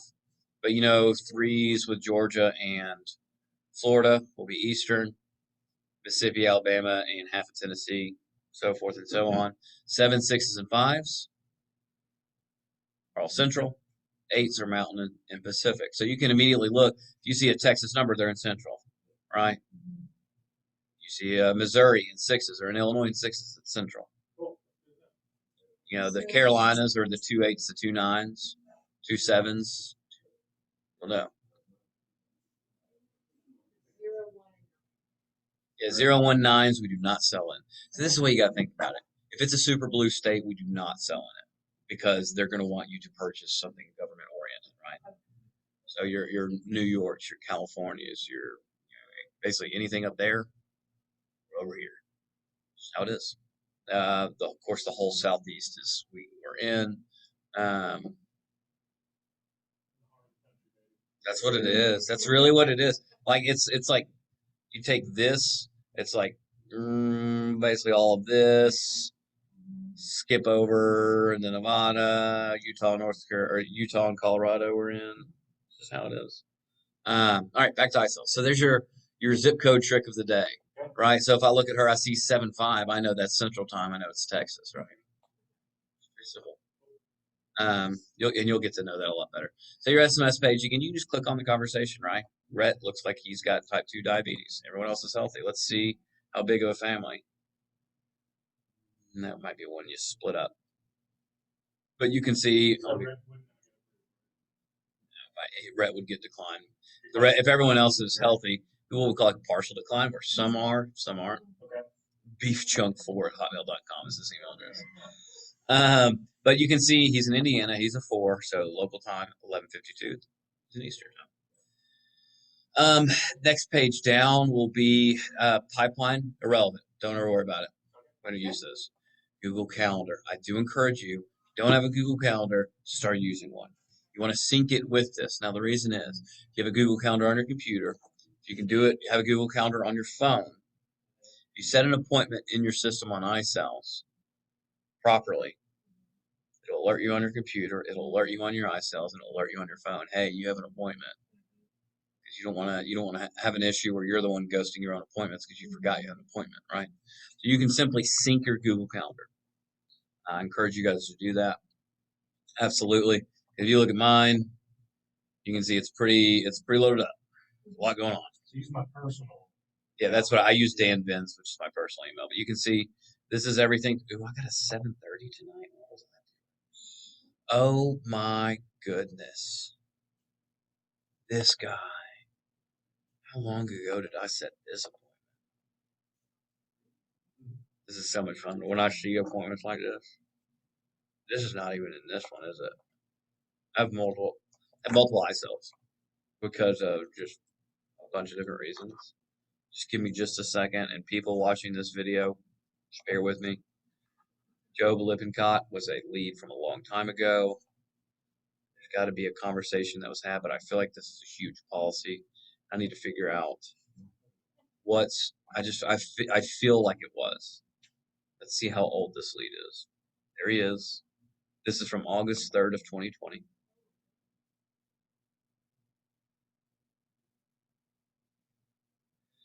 We stayed with our carrier for this year, which will not be possible next year. Perhaps you could circle back at me at the end of June.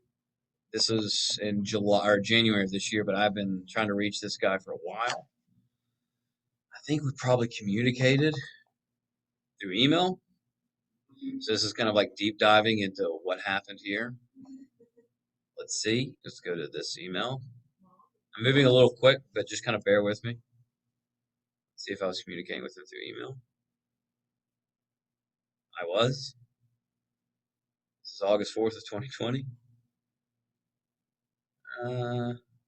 Maybe not that big of one. 8:30 tonight. Wow. Yep, I went through a presentation. I can send him a screen sharing link. Looks like I sent him a health coverage summary. About $500 a month. Oh, it's loaded up too. Wonderful. Alrighty. His name is Chip. All right, looks like I'm going to be calling Chip tonight. So I had to kind of do a deep dive on like what happened. This is literally August of last year. I had to figure out like what happened. So would you send him a text saying, "We'll see you tonight for our appointment"? I'll text him this afternoon. Yeah. Like, hey bud, you asked me to follow up with you. It's that time. Cool. That's fun.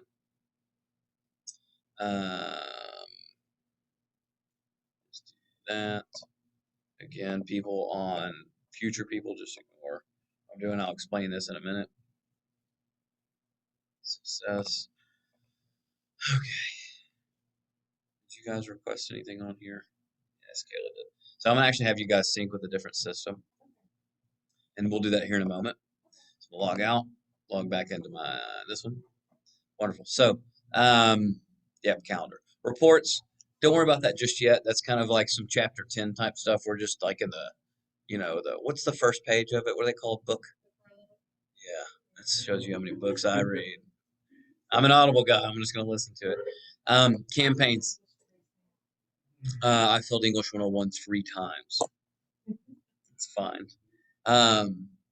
That's a conversation for a different day. So campaigns is where we can actually send out large amounts of text or emails all at once to a certain group of people. If you remember on our leads page, we can filter like by certain times. We can do that too on a campaign. So if I said, hey, you know what? I want to text everyone last week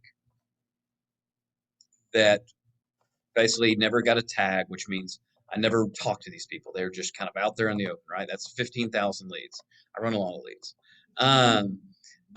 So that really wouldn't work out. So let me show you. Let's do just the 10th. Okay. Boom. So then I can send 4,923 people a text message. I can just be like, I can say whatever I want. Like, what up?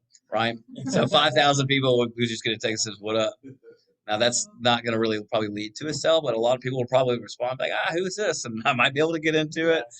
But yeah, this is where you can send out mass text. We will utilize this a lot. It's a big play that we run. I run a lot of it. You can see there's a few right here, and this is a pretty fresh iCells that I've been running since the middle of May. And then phone numbers. This is where right now, Damien, I'm going to get you to do this really quick. Have you done this yet, Luke? Yes. You bought numbers. So I'm going to have you guys buy a little bit more of numbers than. So I'm going to list all these. The ones that you haven't purchased on here, I want you to purchase. Make sure all of these.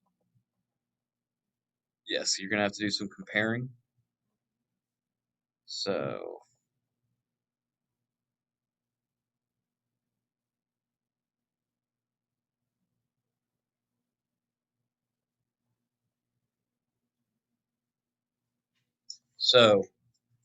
it's actually 25 phone numbers.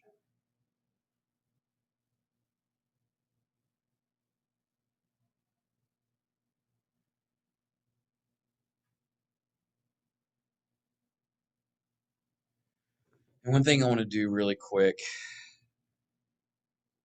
y'all can see those.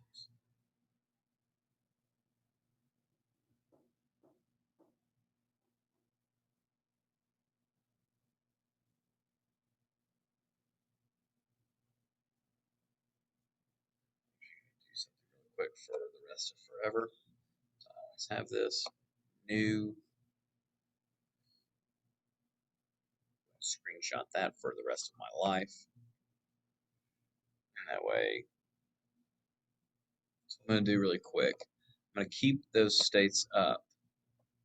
Oh, what I want to do really quick, I'm going to get everyone's login to their iCells. I'm going to log in because I want to do a couple things really quick to each of your iCells. Actually, I have a better idea. So I'm going to keep that up. going to have you guys accept this invite that I'm about to send over to all of you.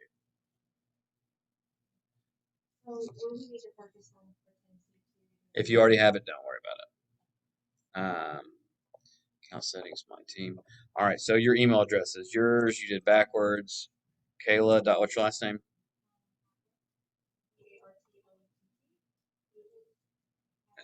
Gmail.com. Damian Brown. agent@gmail.com. And then Luke, what's yours? What's your last name? Summerfield, Somer. Agent. Yep. So this actually might mess up your purchasing if you don't have sufficient funds to buy those numbers. I gotta add more funds. Okay, that's exactly what I thought. So that's why everyone go to your dashboard. What up? What up? This is Lou. Lou, did you get new eyeballs? Oh, that's a thing. Like on your in your contacts? I used to have them for my glasses.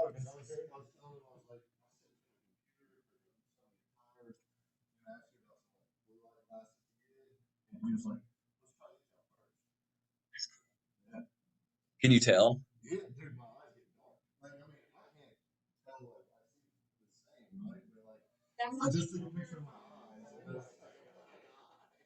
That's wild. Did your prescription get worse, better? Same. Where do you go?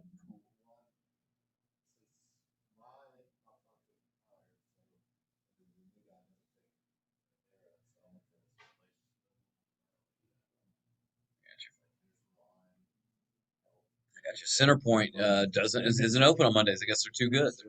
But I ordered barbecue, so that'll be here in the next 20 minutes. So did everyone go to your dashboard and accept my image? It'll say Daniel wants to be on your team or something like that. Go accept that.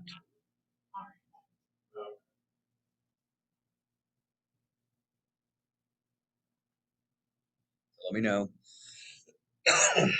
when you've done that.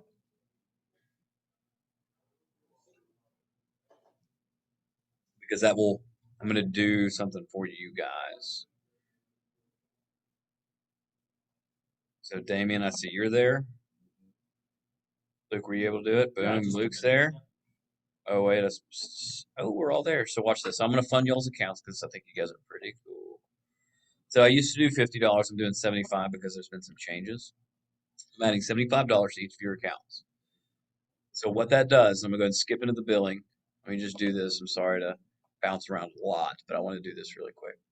So if you can see the pricing to run your iSales, you have to look at iSales as if it's a virtual assistant because it's going to do things for you. It's going to text people automatically. It's going to follow up for you. It's going to give you the ability to call people from local caller IDs, all these different things, schedule appointments, reminders, all of that. So, of course, if you had an assistant, guess what? An assistant does cost money, investing, all those keywords that people use for different whatevers. So you can see the pricing, 1 penny per outbound text. That's about to change. It's about to be a half a penny per outbound text, which is wonderful. It's cheaper to run your business, more cost effective, right? 2 pennies per outbound call. That's if they answer. Not if it rings and goes to voicemail. 3 cents for for MMSs. That's like sending pictures. Words aren't working well today. I'm glad that this is the recording I'm doing of this. It's the one day that like my vocabulary is like inbound text and phone calls are free, and it's 1/10 of a penny per outbound text or per outbound email. Now each text is going to be limited to 160 characters, right? So what that means is if you had 161 characters on a text message, in this system that means it's 2 pennies. See what I'm saying? Even if it's just 1 character over. So we actually have some strategies behind that to limit spending, so we're being more cost effective and still trying to be efficient within our spending. So I want to go over that. So I added $75 to each of your accounts. First of all, that's going to help you buy those extra numbers. Also, I believe in investing into you guys because, as of right now, you are all what I would consider investable businesses. Now that can go either way, right? You guys can turn into people that I don't want to invest into because you're ultimately your own business. And if you're not doing what you're supposed to be doing, I'm not probably going to invest into you. If you're working hard and you're doing what you're supposed to be doing, you have every resource that I have at your disposal, even down to my own bank account. That's how intense I get with this, is because I know that Like my investment will work out. It's not necessarily saying, well, I'll get a return from you, that meaning I'll make money off of you. More so that like whatever your version of success is, the financial freedoms, the proving other people, and the early retirement and all that good stuff. That's what I invest into, right? But if you're not doing your part to get to that success, I'm not going to help you. I'm sorry, right? Because if you're not willing to, why would I be willing to, right? So and that's kind of one of the things you constantly have to ask yourself, like, am I an investable business? Of, if I was from the outside, would I look at my business as something that would be worthwhile? So, but I'm always down to help out and do what I can to help people out, because that is why I got into this position. So I was just going to pull it up real quick and let you guys copy that. I know. So here it is right here.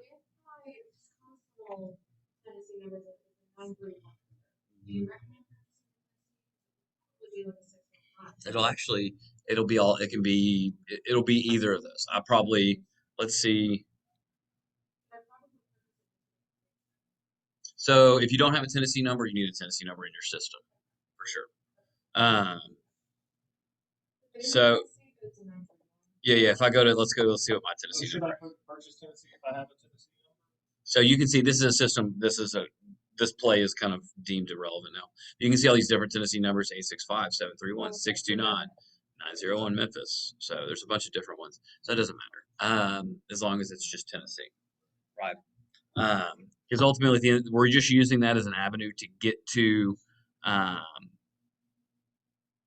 get to the phone call. You're going to learn and you're going to hear phone call is king. That's why dialing is so important. Like, how many times have you ever had maybe tone or something that was completely miscommunicated within a text message, right?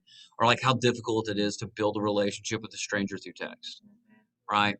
That's why the phone call is always going to be king, because that's where you're going to be able to separate yourself from other folks.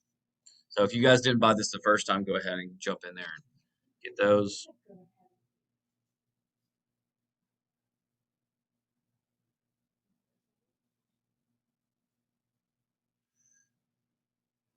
Let's go. For those who are on Zoom in the future, our food has arrived. Maybe your food has arrived too. Maybe it hasn't. So we're going to get these states purchased. And then if you're watching the recording, you can just pause this because I'm about to stop the share, or pause this recording. Morning. Hello, people. Hopefully you eat lunch and you're really tired like I am. So, lead vendors. I'm going to do this for each of you guys because I can do it very quickly. The big thing that I'm about to do right now is I'm about to allow your system to help it understand what type of lead is being integrated into this system. So we have two different types of leads that we purchase. It is new leads and it's old leads. An old lead is a new lead from a few months ago, right? It's just all it is, right? So it could be a 3-month-old lead. And all of our leads at one point in time have been online looking for health insurance information or quotes, right? So a new lead should have been online looking for quotes real time, which means now. They should be online within the last, hopefully, few minutes, that quickly. Now, again, an old lead is going to be one that was online a few months ago. And basically, the concept of age leads is we're remarketing to these people, right? So what I'm doing, Leads Mall is actually where we buy our leads from. You guys will get $300 each week to buy your own leads. So what I'm doing right now is I'm creating the avenue so that these leads can come through. And actually, we're gonna have to do this. I always do this backwards. Everyone go to your, except for Kayla, because I'm on yours. Go to your account settings on your menu, which is going to be the little cog down there at the bottom. And then on this first page, on the general page, in the bottom right, it says sync account settings. I need you to type in this email address, danielbenz.agent@gmail.com. Once you type that in, hit send request.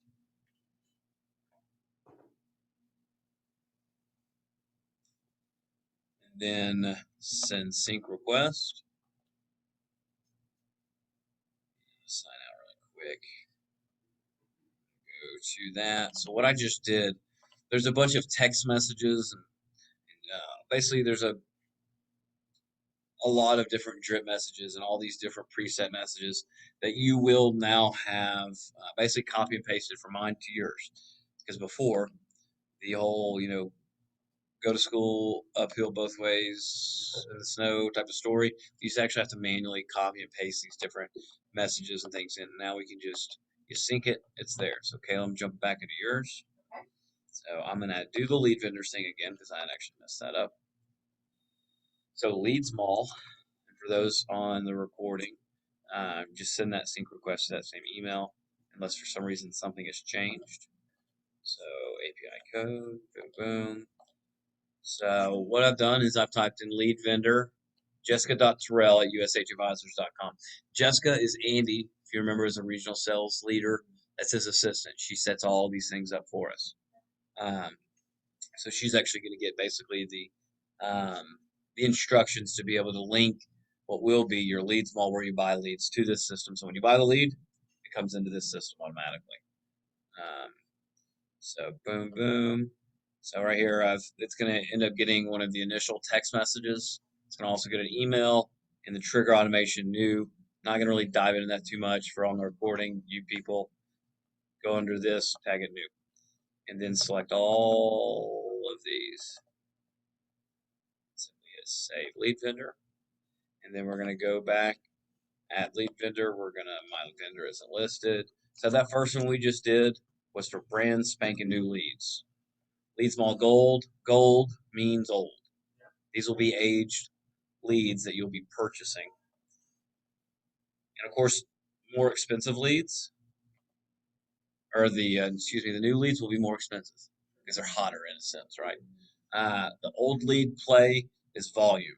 You're doing you're basically marketing to a ton of people, and then you're just narrowing it down to who is our people. Exactly, who buys.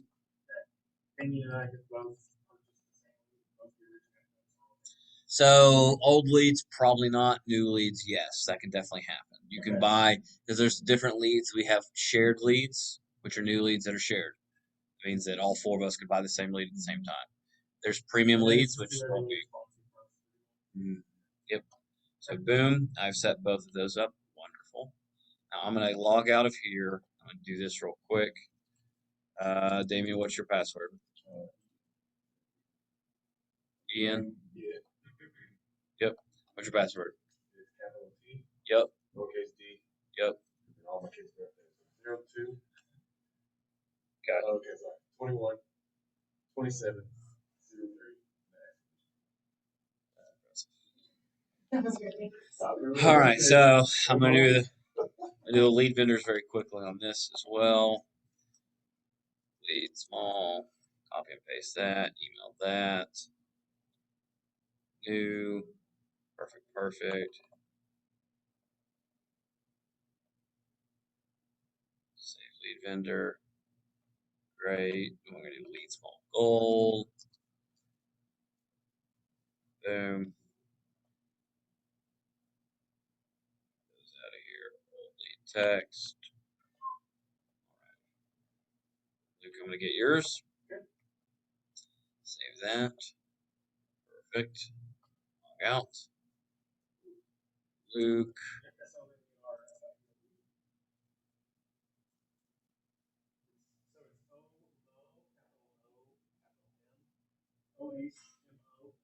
Oh, okay. Y'all got the craziest passwords. That's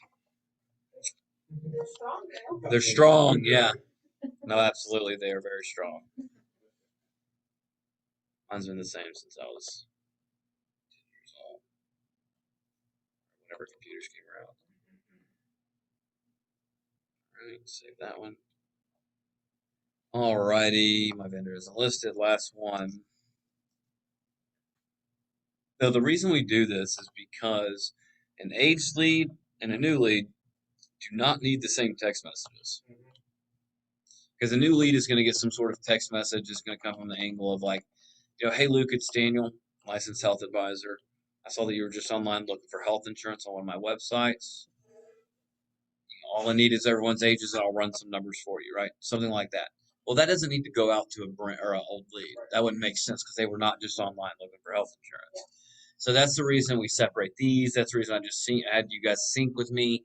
It said that we're going to let the system basically know there's a separation of the type of leads we're marketing to in a sense. So let me do this really quick. I need to send this off to Jessica, who is our um, so let me just do this really quick. So we'll do Luke. We're going to start with you.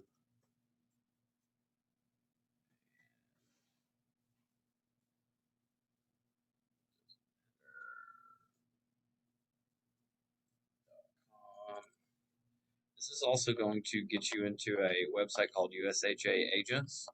And what that is where you can find videos, like training videos, which will be very, very important.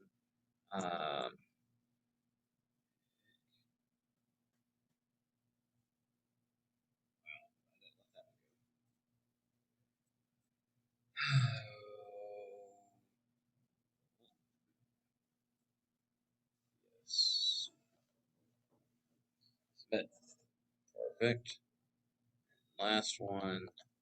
Damien with an E. Egg.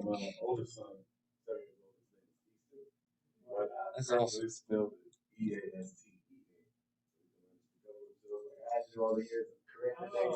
That's hilarious. Yeah, my, actually really clever. Yeah, my wife thinks that's that is hilarious. Really Um, one of my good buddies who unfortunately he had a brain cancer, but he ended up his name was Easton. He was a wonderful, wonderful athlete. That is cool. You do with it, you know. All right, so iCells. Let's kind of go back to this. We had stopped at campaigns, and really the only other thing I want to go through, which is just perfect segue. Again, super excited about this, is under marketing. Okay, under marketing, if you click on it, it'll be a drop down SMS and email. We're not gonna really worry about email right now. We will worry about SMS. So click on that. Let me know when you all have clicked on it. Good. Damien, are you there? So if you click on where it says preset text messages, this is what I'm talking about when it comes to these two preset text messages. We'll round robin to brand new leads. And what it reads is hashtag hi, hashtag first name, which automatically populates the lead's first name, right? So say, hi, Kayla, my name is Daniel. I'm a licensed health insurance agent in Tennessee. Can I get the birthdays for everyone you were wanting quotes for, right? Something like what you were wanting quotes for. The second one, it says, I saw you on my website. Well, those are new leads, right? Which makes sense for a person that was just online looking for health insurance. Now, I'm going to go to this real quick. Don't be too concerned with where this text message is. It's kind of buried in here. So like this one, it says, hi, Kayla, this is Daniel, health insurance advisor. There were new plans that were released for open enrollment. Can I send you a quote via text? Right? That's a marketing type of text message to someone that was online, recently, not, necessarily today, but within the last few months. And there's another one that I'll send out too. They'll say, hi, Kayla, this is Daniel, Tennessee State Health Advisor. There were new plans released for this new enrollment period. Can I send you prices via text? So these text messages that we're marketing to older leads, it's like, hey, new things have been released. Yeah. Right, more than likely, when you were online, probably something's changed. There's been some plans changed, letting you know that there are some new options that are potentially out there. I can send some prices via text, or I can send you a quote via text message. Now, there's two things that we need. I did. There's two things that we need. I'm going to pull up my little worksheet here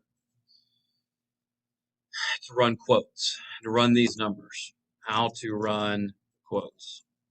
So the two main things that we're going to need is ages and zip code. So how old are you? Where do you live? Right? That will be what prices are based on. And that's not just for our plans, that's just period. The older you are, the more at risk you are for health issues, the more likely or the more, again, risk oriented but the more expensive health insurance will be. A 60-year-old male versus a 25-year-old male is probably going to be a three to 400, maybe even a $500 difference depending on the state. Pretty significant. So when we're talking to folks and we're wanting to get these numbers ran, and we're wanting to get some numbers in front of their face, what we're simply looking for is their zip code and how old everyone is. Now, if you look at a lead, I'm going to show you what I'm talking about. If you go to a lead, we already have both of those things, technically, if their information is correct. Monica in Levelville, or Levelland, Texas, I heard of that. It's West Texas, though, for sure. But she's in Texas. This is her zip code. I'll go over here. This is her birthday, right? So we technically have enough just to run a quote for Monica by herself. We already have all the information, but we don't know if Monica has a spouse or dependents or both. So that's why we're always going to ask things like, is there anyone else that needs to be on the policy? Is this for a family plan, individual plan? We want to try to get and know exactly who needs coverage, right? I'm going to jump back into the marketing and just show you one other thing with your drip text messages. Now, what this is your system will automatically send follow-up text messages for you. I already drank 2 of those. Gosh, I'm awful. So NC, if you can see where it says disposition, don't worry about what disposition means just yet. We're going to go over that in just a moment. But understand that you have text message drips that will go out. These text messages will go out to brand new leads. Now, this is going to go out one day after a lead comes in. This lead never responded. They're still sitting there. They didn't answer the phone. They didn't answer text. They didn't answer an email. This is what your system will automatically send them one day after at 10 a.m. Hi, it's Daniel again. I never heard back from you yesterday concerning your health insurance request. All I need is everyone's ages who would be on the plan. Right? It's automatically following up 2 days after. I haven't heard back from you in a couple days concerning your request. You're going to tag these people, right? The good thing is your system, when a brand new lead comes in, will automatically be tagged as NC or not contacted or no contact, never contacted, whatever it is. That just means there's been no 2 ways. It's been one way. It's just been you reaching out to them, never getting a response from them. So it'll automatically, that's what I just set up with those lead vendors. It's the leads mall, which is brand new leads, will automatically get tagged as NC when it comes into your system. Now, you don't have to do anything. All you have to do is just basically all you have to do in your system is call people and respond to text messages. That's it. You really won't have to ever do anything else. It does. We're knocking virtual doors. And you can do that a lot quicker than you can. Yeah. It's immensely exhausting. That's about it. So yes, no more door knocking. So if it's old lead, when an old lead comes in your system, again, this is what we just set up, it'll automatically be tagged as old lead drip. One day after that lead comes in, excuse me, at 10 a.m., I need to go to bed. I was playing video games late last night. That's on me. But one day after an old lead comes in, again, they never respond. You don't get anything from them. It's going to say, hey, Damien, or hi, Damien, it's Daniel again. I never heard back from you yesterday about those new plans in your area, right? The big difference in these sentences is basically is that little middle spot where it's going to say, hey, referring back to what the initial text said, hey, there's some new plans that were released, right? There's new coverage in your area. Well, I never heard back to you about those new plans in your area, right? So forth and so on, and I keep going. So that's what's wonderful about this system. It automatically does it. Again, the whole walking to school both ways uphill 5 miles in the snow without shoes on type of conversation. We used to have to do this manually. We didn't have a system to do it. We had to do it on our cell phones. I had to go through my text messages.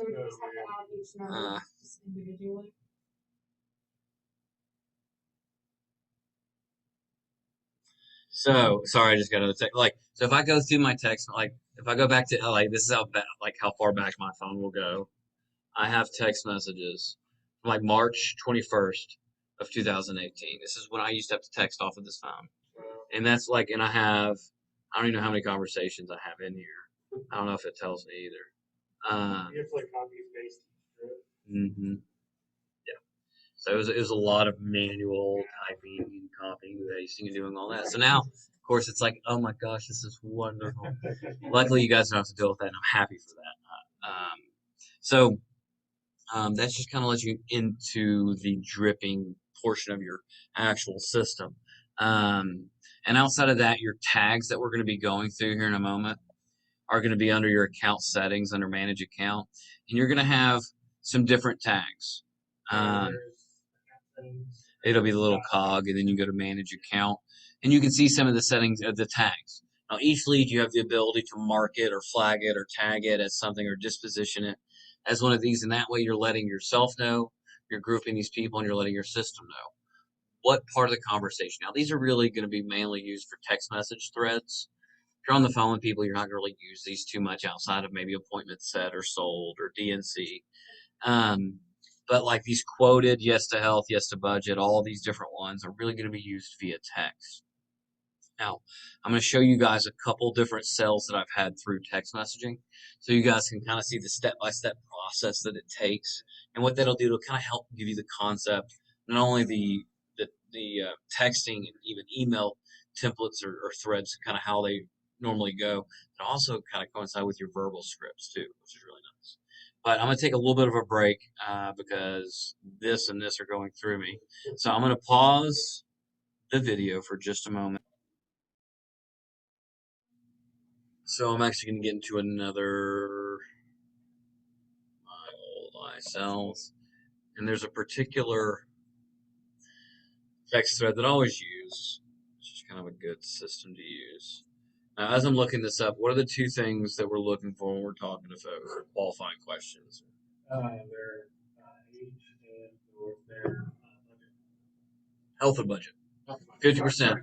I'll give you 75%, half credit, because you still need your. Yeah. But yes, health and budget, right? So I'm going to show you guys how I did this through text as far as qualifying. It's going to be the same step-by-step process that you guys are going to have to. So I'm going to zoom in on this and give you guys a good idea of how the system works and also why the drip messages are so important. So you can see my first text message went out on 12/3 of 2020 at 10:02 a.m. It said, "Hi Pamela, it's Daniel, licensed agent. I received your health insurance quote request. All you need is everyone's age to run those quotes." Nothing. The next day, it's Daniel again. I never heard back from you yesterday. Nothing. The next day, the third drip message. I haven't heard back from you in a couple days concerning your health insurance quote request. All I need is everyone's ages who'll be on the plan to quote you. Boom, Tim is 62 and Pam is 57. So the first thing I did, and this is the first step when we're running any type of quotes via text or email, is we're going to give them a price range. Okay. Now this price range, the bottom number is specific. The top number is whatever you want it to be. The bottom number will be the cheapest policy that we can offer them. Right? We're going to start. We got to start somewhere. So it says, thanks, I ran your numbers. I'm showing policies available to you ranging from $626 a month to well over $1,000. If everyone is healthy, I see policies with substantial benefits on the lower end of that range. So what that text message just said, it's like, hey, Pamela, plans are going to start out at 626, go well over 1,000. Now, the reason that that word well over is there, we never want to handcuff ourselves on what someone's budget can be, because we can never assume people's budgets, right? I had a guy, this was about, I don't know, a month, 6 weeks ago maybe. He was a orthopedic spinal surgeon in South Florida. Money, right? So I had given him a price range. It was like $800 to well over $1,500 a month, right? Well, I get him on the phone after going through the qualifying and all that, and I find out he's spending $3,800 a month on health insurance, right? He's spending over $40,000 a year just on health insurance. This is him and his family of 5. Florida is expensive, but he was grandfathered in on a policy and kept just paying the increased premiums year over year. Because he was just lazy. And he told me, he's like, I just didn't want to deal with it. He's like, last time I went and looked a couple years ago, and it was on the public market, and I just didn't like what I saw, so I just said, screw it, I'm just going to keep paying it, right? Oh my gosh, you got a haircut. Hey, I'm recording this. You want to say hey to all the future agents? Are there future agents on there? Well, no, there will be. This is a recording just in case. Hello, everyone. This is Andrew. You are a superstar because we're looking for you, and you're going to be at the top of the leaderboard. That's so good. This is Andy. Yeah. Hi, I'm Kayla. Amy Brown. Amy. Yeah, we're looking for. We're looking at 3. I don't know if that'd be good. 3 Daniel business. I would put up with whatever. Get another. I don't know. It's pretty extreme. I'll come back and talk to you later. I miss you. I will. That was Mr. Regional whatever. He has an office back in there. But the reason that well over is there because with Mr. James, I forgot his last name, starts with a K. It was a weird one. If I just said, hey, it's $800 to $1,500, then like I could have created an objection with him when I offered him a policy for $2,000 a month. He said, well, I thought you said you only had a $1,500 a month policy was your most expensive one. Where'd this come from, right? It's just one of those objections that we can get out in front of and never create, right? But yeah, I ended up selling it at $2,000 a month. So it's like, oh my God, dude, like if I would have started off with, I got a guy on a policy for $2,000 a month, you guys would have been like, oh my God, that's so expensive. But relative to what he was spending, I was saying 20 grand a year. He, a much better policy. Of course, they were approved. And if I would have still got advances on that policy, I probably would have made $3,500, maybe $4,000 off of one policy. That doesn't suck. Real quick with this. So what you're saying with this is that the bottom number per month is going to be like the lowest possible that we could give them for a policy for their specific needs or their ages. Right, ages and zip code. Ages and zip code. And then, so the top number, then you're going to say something like well over, and then kind of like a ballpark number, whatever you kind of want it to be. Well, usually, so what I'll do is I'll generally either take this number and like almost double it, right? So if it's like $400 a month, I'll be to well over 800. If it's an individual policy, same quoting you, and it's $215 a month. I'm pointing at Luke. Hopefully, you guys will meet Luke. But $215 a month, and I'll pay like well over 400 or well over 500. That top number is really the bottom number we're going to generate. I'm going to teach you guys how to generate that number in just a minute. But that top number, it's just kind of whatever because that well over it makes it kind of irrelevant, right? But we still want to give a little bit of a gap there of like, hey, it's this to well over this. Like sometimes we'll quote people like $900 something a month. Like older people in like Texas. Texas is a very expensive state.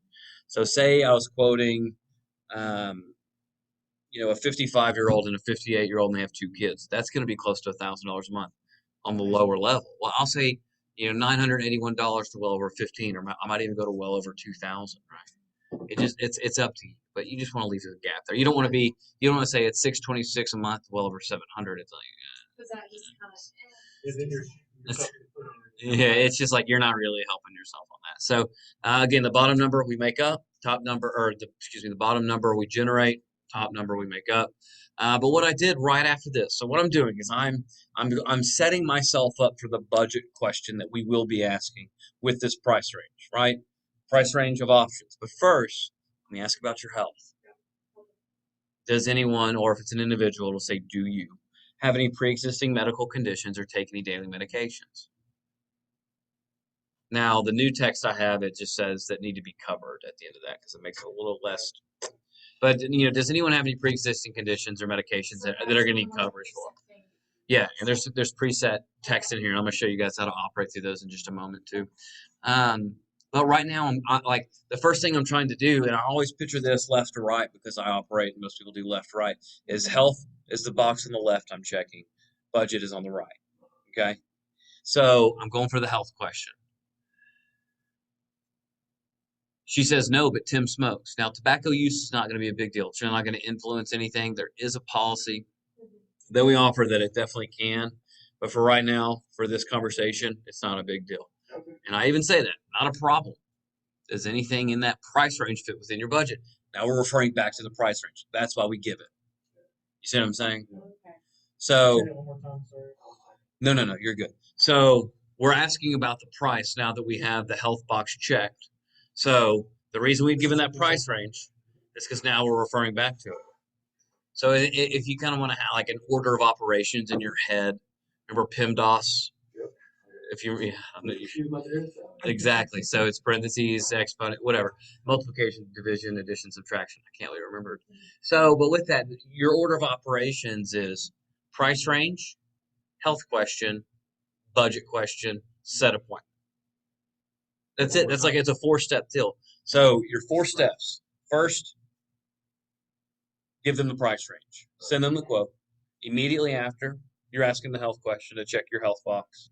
Once we get a positive response from that, we're asking the budget question, referring then back to the price range we had given them on step 1.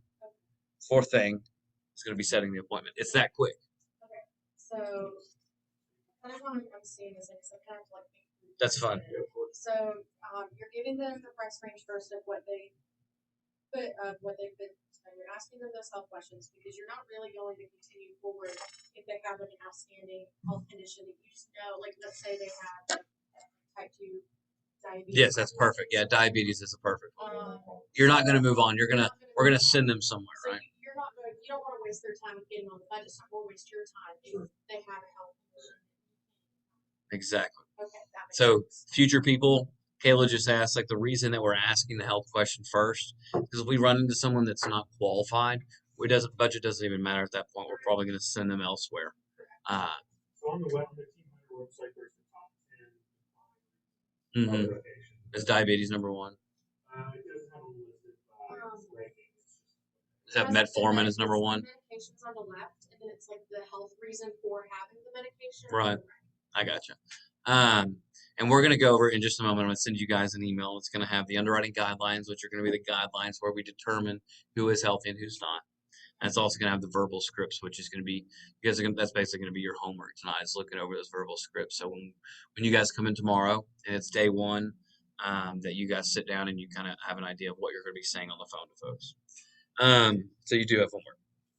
Now, I had asked Pamela about her budget. Like, hey, I sent you a price range. I know you're healthy. Does it fit? Does it work? Because this is going to be the last thing I'm trying to check before I try to get her on the phone.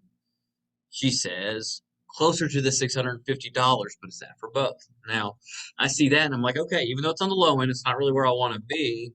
She can still afford it.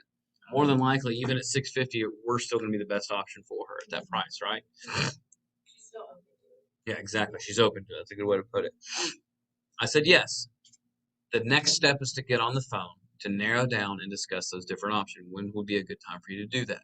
So what we're doing, and another kind of side note on the price range, we're almost giving the illusion of like, hey, I'm looking at everything.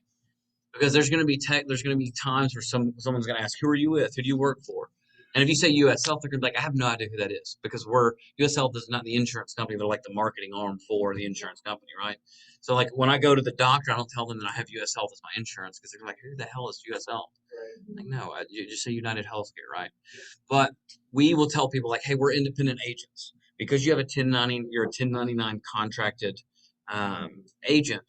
Technically, by law, you're an independent agent. You're self-employed. We can look at everything, and that's kind of the illusion we're almost creating. I don't want to come off to sound facetious, but what it is it's like, hey, I can look at everything.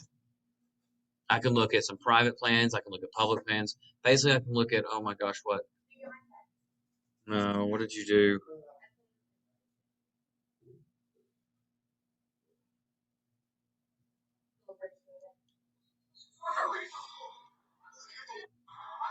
Walker came to the Celtics when Carl left. He used to be on the fucking Bobcats. He's still playing with the Celtics. Was there an argument?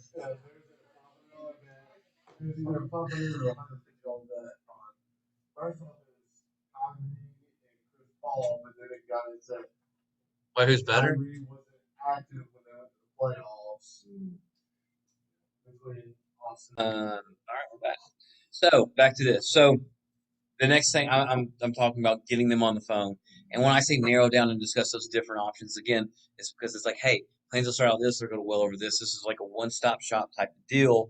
I'm going to help you. That doesn't mean that I'm going to sell you. That means I'm going to help you. Because sometimes we help people, we're not selling them anything. We're pointing them in the right direction. That's a part of the helping other people every day. We're trying to at least guide them. Now, I'm not going to take a whole lot of time to guide them. Sometimes it's something as simple as I'll just send them a text message with a link where they can go look at their own full coverage plans in the public marketplace, which is majority of the time what we're going to do. Or if I'm on the phone with someone and, if I'm dialing and I got someone on the phone, they're like, hey, I'm a type 2 diabetic, I have some heart issues. It's like, hey, there's a website I can send you. It's a link where you can have coverage that will cover any pre-existing medical condition. Let me send this over to you. If you have any questions, feel free to reach out. But go through there. You can type in your zip code, how old you are, your income, and you'll be able to look at all the plans and you can actually enroll yourself, right? So we're still helping them. Now, I'm not going to go through that website necessarily with them because at that point, it's like you are working for free and we do have to be efficient. We still have to look out for number one, which is yourself, but we can still point them in the right direction for them to get help. So moving on through this conversation with Pamela, she goes, who is this?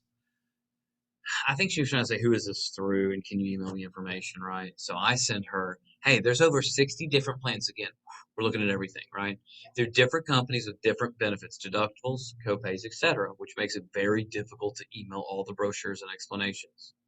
Right back to the phone. Remember, phone calls king. You're going to hear me say that a lot now.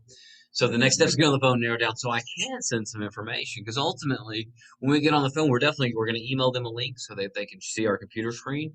More than likely, we'll end up sending them plan information through email too. So it's like, yeah, but we got to narrow it down. I'm not going to email 60 different policies over. And first of all, you don't want that either. Yeah, no one wants that. No one wants that in the world ever. She goes, I'm off Tuesday. So immediately, my brain goes to, okay, this is a Saturday, by the way. This was the day I contracted COVID. Wonderful day. December. The reason I remember that is because I still don't have my taste and smell really. So we're almost at like 7 months. So it's kind of the date in my head. It's getting a little bit better. Like I could taste some of the food today a little bit, which is nice. Smelling, I do the shampoo test every morning, and try to see if I can smell it. This morning it was a fail. 7 months. So it's okay because when Murphy poops, it's like it's not good. And also it's bad because when Murphy poops, Daddy doesn't know. So we got a poopy diaper running around, and what'll happen is Shelby be like, "Hey, can you change your diaper?" And be like, "Did she poop?" She's like, "No." I'm like, "Murphy, did you poop?" She goes, "Poo poo," and I'm like, "You pooped. You want me to change the poopy diaper because you know I can't smell it. That's evil." She's got me probably 20 times with that. Anyways, you understand. So, but it's okay because when it's a blowout, I'm like, it's just like wiping up runny chocolate. So, anyways, so she says I'm off Tuesday. Sorry, I'm sorry, future people. Hopefully when you're watching this, Murphy can poop in a toilet. We're almost there. She's like 20 months old, so I don't know. Well, we're like 2 to 3 years old. Start working on it, I guess.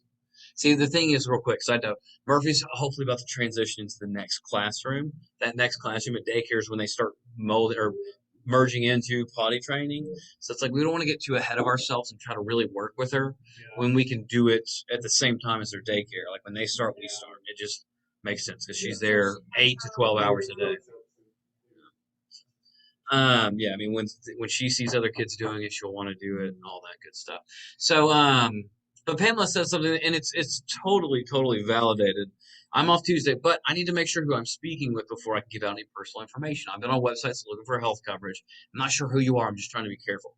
Yeah, Pamela. First of all, I'm some random dude. Could be a girl. Who knows? It's 2021. We don't know what's happening. They just texted you after you had put your information online. Like, why are you suddenly going to buy from this person, right? So I sent her my license. Why? She's in Ohio, right? If you look right here, you can see it's everything she needs. My license number. I've been licensed. You can see at this point, it was February 4th of 2016 is when I got my Ohio license. So it's like, hey, here it is. I'm a real person. Here's my license. Obviously, if something happens, you can send this into the commissioner. You can get my license pulled, terminated, lawsuits, all that. Here. Boom, I immediately ask, hey, 9:30, Tuesday morning. Would that work? Remember, she said she's off Tuesday. Credibility, appointment set. Let's do it, right? She says, yes. I say, great. Add you on my calendar. Thank you, Pamela, or thanks, Pamela. Talk to you then. Now, this is a Saturday. Tuesday is the 8th, right? 3 days later. I'll usually try to do appointments within 12 to 24 hours. Pamela, of course, I'm not going to be like, no, I'm not doing Tuesday. I can only do tomorrow. So I was like, hey, Pamela, or good morning, Pamela. This is the morning of the 8th. I want to confirm our appointment in about 30 minutes. Does that still work for you? The confirmation text before. It's always very important. I did it to Julie earlier. She gave me that Tom or Thomas didn't want to really whatever. So she says yes. I say, I will be calling from my direct line. My cell phone, right? All right. I leave my phone on silent, and then I'm looking at like 6 text messages. So I say, hey, I'm going to be calling from my direct line. This is my personal number. Because after I get done, hopefully writing her a policy, I'm like, Pamela, this number that we're talking on, The 615 number, that's Nashville area code. That's where I'm from. Save this. If you ever need anything, I'm your agent, right? Now you have direct access to me. She says, okay, this is at 8:26. I called her. It's technically 9:30 her time when I called her. And then if I look over here, I'm going to go through with the disposition change. You can see I marked it as sold.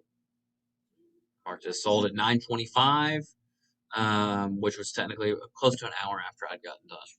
So sold her right there. And actually I ended up selling her closer to $800 a month because I sold her on value. I showed her, like, hey, this is a good way to set this up. And at the very, like, the way that we do it, future people, is we show value first, right? We're going to show them a full policy. Hey, this is what you can get. I'm not showing them the price yet of what that policy costs. Right.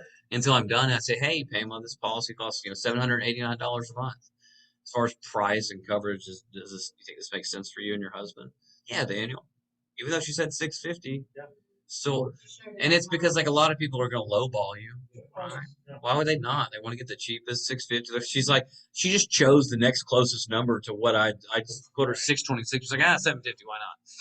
But you got to go in there and, like, show value. Now, say Pamela is really hard on that budget, and this is not like a low ball. This is just really what it is. And it's like, Pamela, let's talk about what we can remove from this policy, or what we can, there's different levels of this policy. We can look at a little less coverage for a little bit cheaper price. So then we can do some things to the policy, maybe less doctor's visit benefits or just less benefits, and explain to her what's missing and why the price is lower and those things. So, like, for example,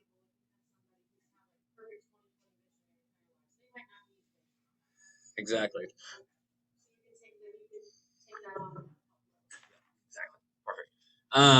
So let's go through the tags and and the reason we have it set up. I'm going to use Pamela as a really good example. So under each lead, you're going to have the assigned tags button. This is an awful, awful one to do this on because this is my old system. It's I didn't share that system with many people because it was really confusing. Now I use this system, which is so much easier. So let's go through a sold lead real quick. And let me show you let me show you the PIMDOS. So we're going to create the disposition. No, they're already all created for you. You don't have to create anything. Let me make sure this is a good one.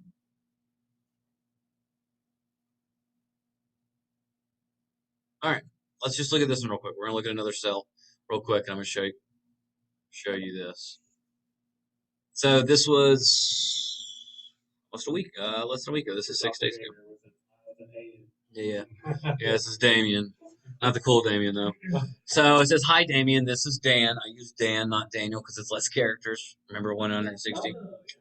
So North Carolina State Health Advisor, there were new plans that were released for this open enrollment period. Can I send you prices via text? Yes. And for whatever reason, I didn't get back to him. Something happened on the evening of the 8th. What was that? Tuesday. No idea. So I said, good morning, Damien. Assuming everyone's ages, you need covered. Remember, we need zip code and ages. We have a zip code. Don't have everyone's ages. Well, he says 40, 32, and an 8-year-old. So a family of 3, then he says just a quote for the 40-year-old. So I run the numbers. I just ran it for the whole family and went ahead and went right into the health question. Does anyone have any pre-existing conditions? I have acid reflux and take Nexium. The 8-year-old is born with holes, had heart surgery at 6 months old, right? Usually kids, is like that's the type of things that's so long ago, usually not going to be a big deal. Okay. Acid reflux is not an issue either. For the exam, pre-existing conditions were. So no, a pre-existing condition could be anything since birth. So by underwriters, it's anything that was a condition before, right? Pre. Okay. So there's no time frame really on that. Some things, when we'll get into it, that our underwriters are going to look at and want specific time of controlling, like blood pressure or something. We'll talk about that in a moment. So I look at that and I say, okay, the acid reflux is not a big deal. He just has a heartburn, right? He takes Nexium over the counter. So not a problem. Does anything in that price range fit within your budget? I can go maybe to $500 a month, but my fiance, of course, I didn't know this was his fiance, an 8-year-old daughter have coverage now. It's like, okay. So now this is why he's asked if I could run the numbers just for him because they have coverage. Found out that they're actually on state insurance. It's free. So if need be, I just get coverage for myself. For the family, it isn't better what they have. Who do they have coverage to right now? State welfare. We don't live together because she doesn't want to lose her medical coverage, all that. So you're taking advantage of the system. Whatever, not my problem. That's her. But what would the cost be for me with vision and dental as well, right? Health, dental, vision. What does that look like? I said, hey, there's a fully loaded United Healthcare plan with dental and vision for $276. Is that something you could fit within your family's budget, right? I checked the health box. Now I'm trying to figure out with his individual budget with dental and vision if that could work. I said, yes. I needed about 2 weeks to move things around so I could start to plan the first payment. So we can go ahead and schedule a time to get on the phone to go over the plan details and set a start date / payment date out in the future. When would you have about 15-20 minutes to do that? I'm available on 3 Eastern time. I said, hey, I got a 3:45. Does that work? Yes, that works. Awesome. I've added you my calendar. Want to confirm our 3:45? Yes. I'll be calling from my direct line. Literally nothing changes. Verbiage is all accurate, right? Want to confirm. This is actually when I ended up writing him. So we went through the policy details. He said he wanted to think about it. That's fine. Next morning I wrote him. Said, hey, I'm about to call from my direct line again. Boom. Okay. And if you can see over here, I marked him as sold. So check this out. You can actually see when I tagged them. This is like the log of this lead. So what happens is, send out the initial text, right? Outbound text. Inbound, yes. Outbound. Good morning. Send me everyone's ages. We go through that. So watch this. Right when I run the quote for him, and I ask the help, I disposition him as quoted. Okay? Because now, when I look at Damien, he's going to be a different color. So watch this. When I assign the tag as quoted, watch this. Get that off here. He's blue. So now every blue lead, I know I've sent a quote to them. Okay. And they've never responded to my health question. I don't know if you know this, people will not respond sometimes. It's just part of it, right? So, Damien's blue until he answers my health question. Hello. This is Jessica. This is the lady that we sent. She's Andy's assistant and all that. What's up?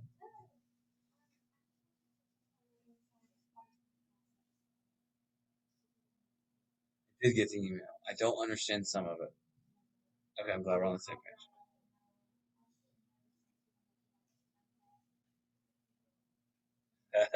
Bradley is the CEO or owner, creator of iSolve. It's kind of a douchebag.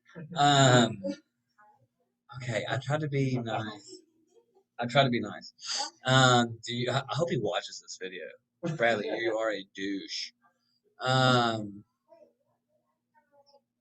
Oh yeah, I'm recording this for future onboarding things when Daddy's out of town.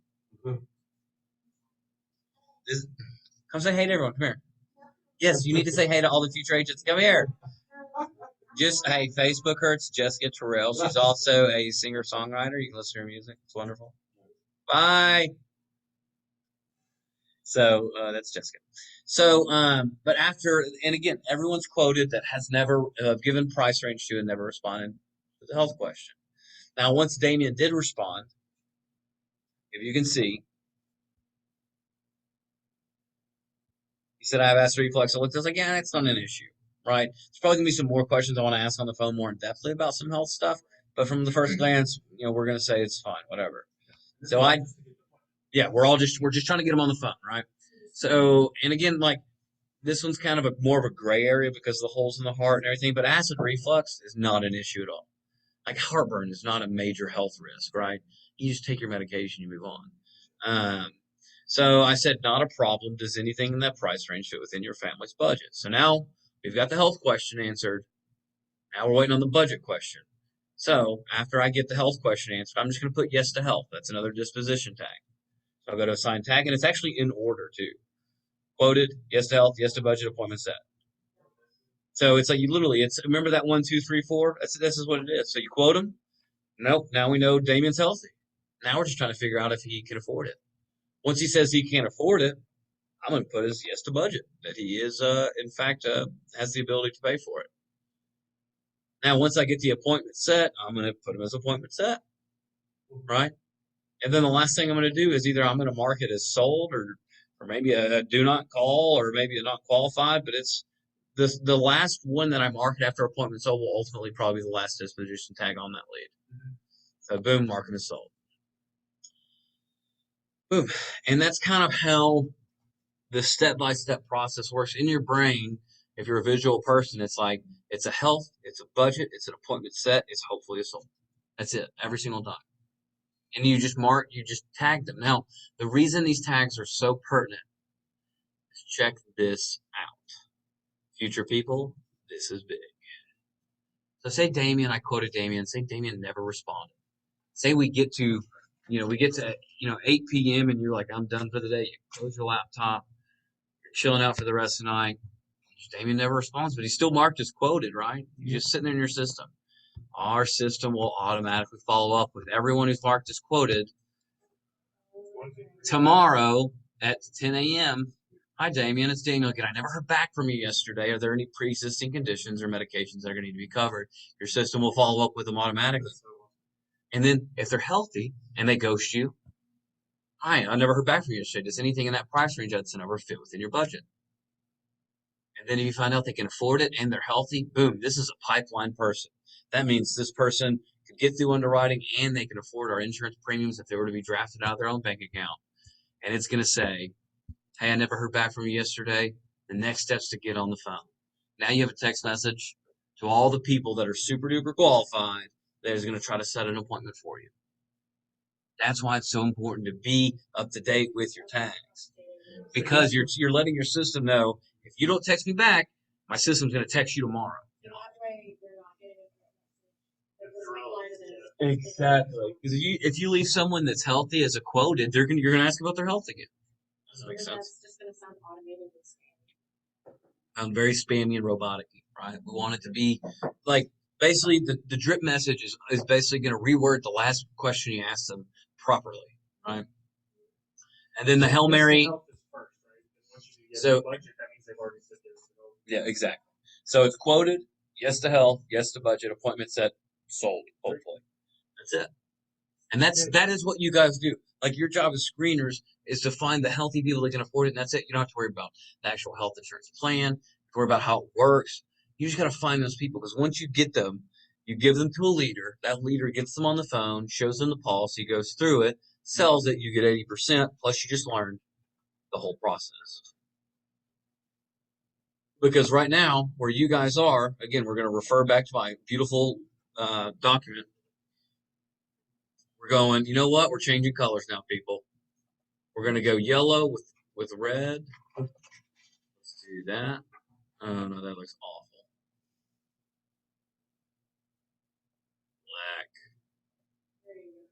Black. White. Sorry, future people. Why is that not? There we go. So, health and budget. Boom, boom. So you're doing these two things, is it? That's really, that is all you're worried about. That's the screeners program. You contact, you qualify, you set the appointment. Hopefully they show up, and then the leader will take 3 and 4 for you. But you're going to learn how to do 3 a lot better if you get more of 1 and 2s rolling, right? So, man, I love the layout of this document. I'm really proud of it. So let's talk about quotes. Need you guys to go to this website.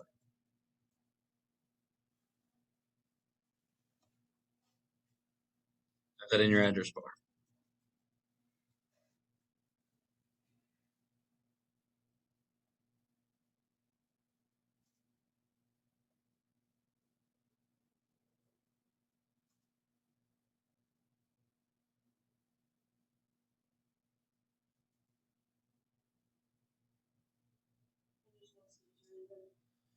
Use my info, and the reason is you can't quote people until you're licensed and appointed there. I'm licensed and appointed in all the states.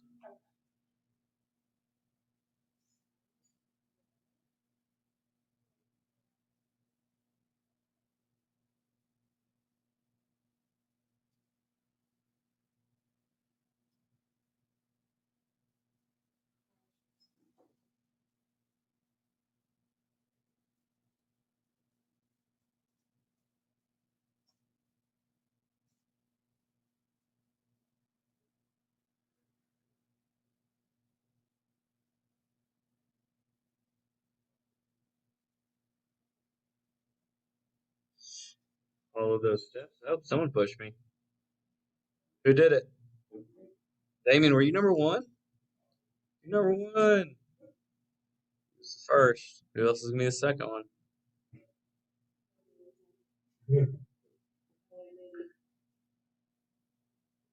Oh, boom. was that? It was Luke, what are you doing? I You get the bronze. got you. Apparently I typed in agents. Saying it was incorrect. Oh yeah, Agent Dot. U.S. Health Advisors, send me the push. We're all gonna be on. And if anything pops up that says Daniel, something's expired, just ignore it. Alrighty. So future people, I'm doing something very quick. Everything's fine. This is for personal. You got to check on something. No. What? Oh, this just happened. Add America. Add bag. And Shelby's gonna murder me. It's sold out. That's fine. Okay. Cart. Yeah, this is very weird that it just happened. Usually this doesn't happen until Tuesdays at 10 a.m. So this is just a golf brand. Just. And I am obsessed with. Okay. Perfect. I wonder when this came up though. Anyways, all right, back to work and stuff and things. So if these things ever come up, important alert, expiring licenses, ignore it, okay? Not a big deal. But under my account, hover your cursor over that. I'm gonna turn off the lights again. That go, that push. Well, then it's a login timed out.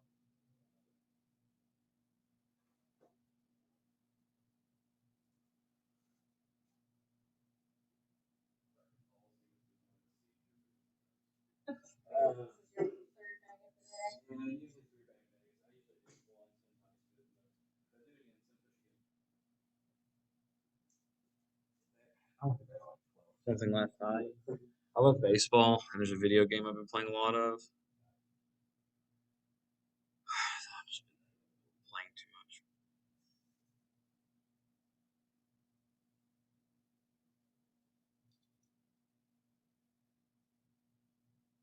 So, yeah, exit out of those little boxes. Now you're going to go down to Easy App. Click on that.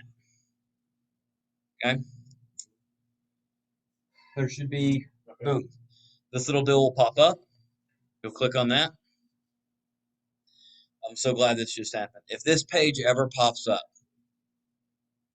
this is not a real page. This is some sort of error page that I've loved this company with all of my heart. For some reason, they can't fix this. This has been happening since 2015. It's a fake page. You can't type in usernames and nothing happens. Out of it. So what are we?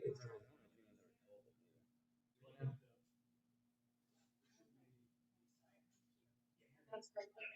So are you guys on the page? Yes. Yes.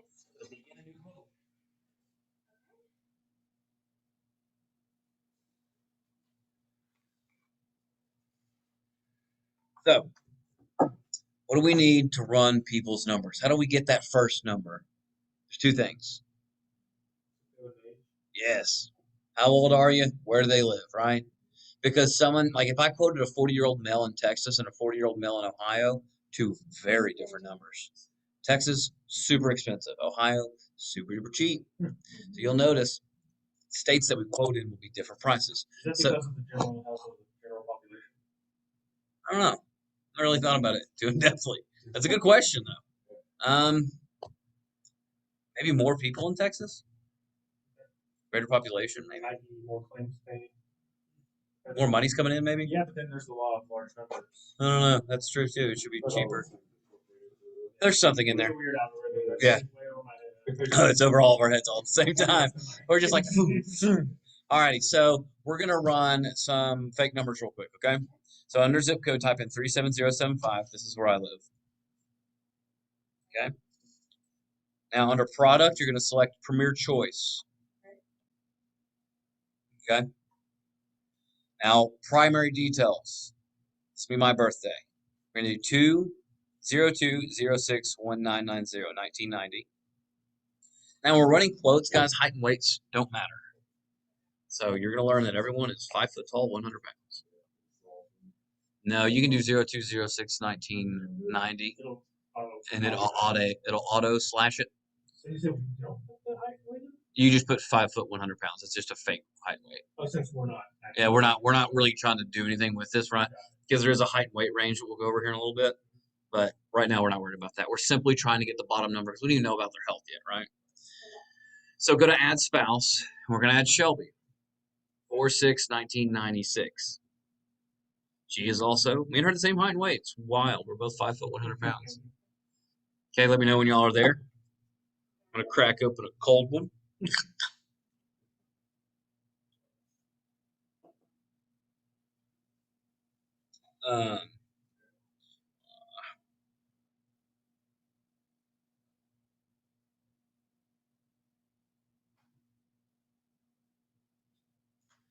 And then add dependent. Now, the primary and the spouse details, it is important for their sex. Dependents, it doesn't matter. It won't affect price. Okay. Now, the reason is, if I quote a 30-year-old male and a 30-year-old female in the same zip code, if I'm running two different individuals, the female will be more expensive. The reason is, they got more working parts. So they can get pregnant. I can't get pregnant. She can, right? It's more expensive, more risk. She's more expensive. Now, there's actually a threshold where that changes. It's usually like 45 to 50 is roughly where that switch starts happening, where you're going to start seeing the males become more expensive because then we are, in a sense, less healthy as we get older. So it's like it flips. So for the date of birth, we're going to do 10/10/2019. That's Murphy's birthday. I'm actually going to throw another dependent on there. We're going to say, we'll do 10/10/2010.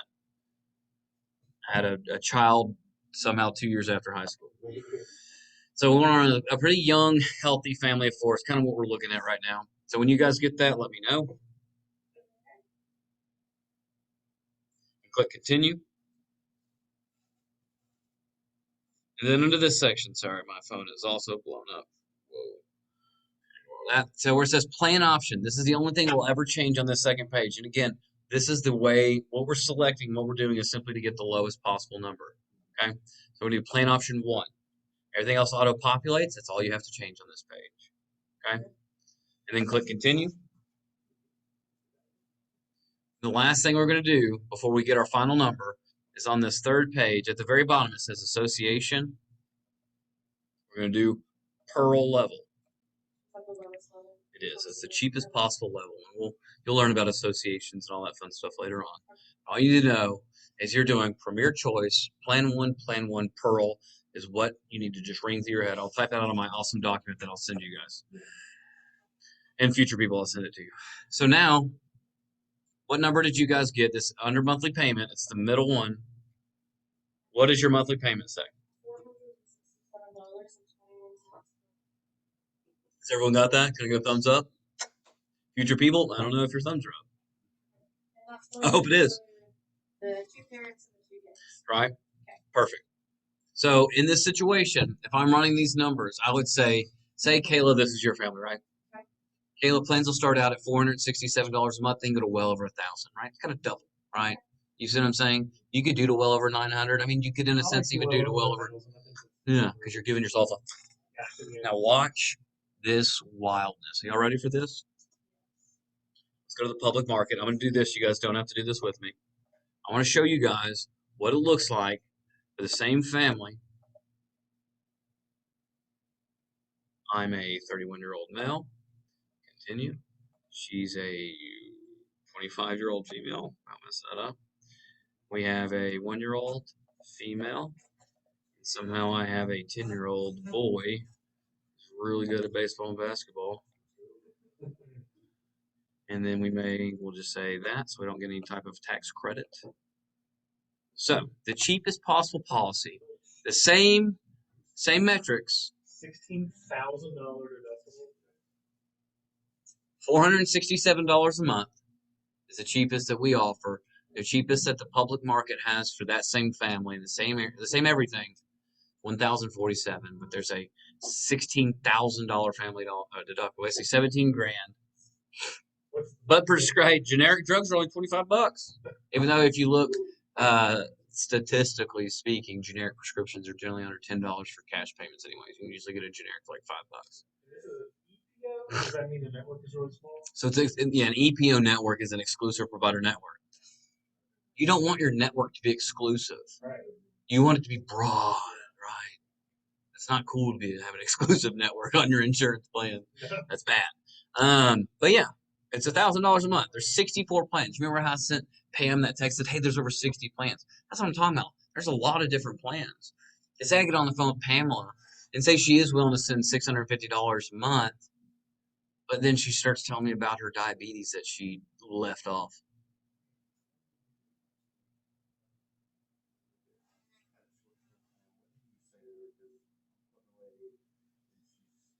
All the short-term plans should be included. So what did I say to her to get her to turn back to me? Right. Daddy check. So go to my agents. Did I sell her? Yes. Oh, that was Rosalinda. That was the Cajun lady. Oh, she was wild. Or Rolinda Jones. Yeah. So I said to her,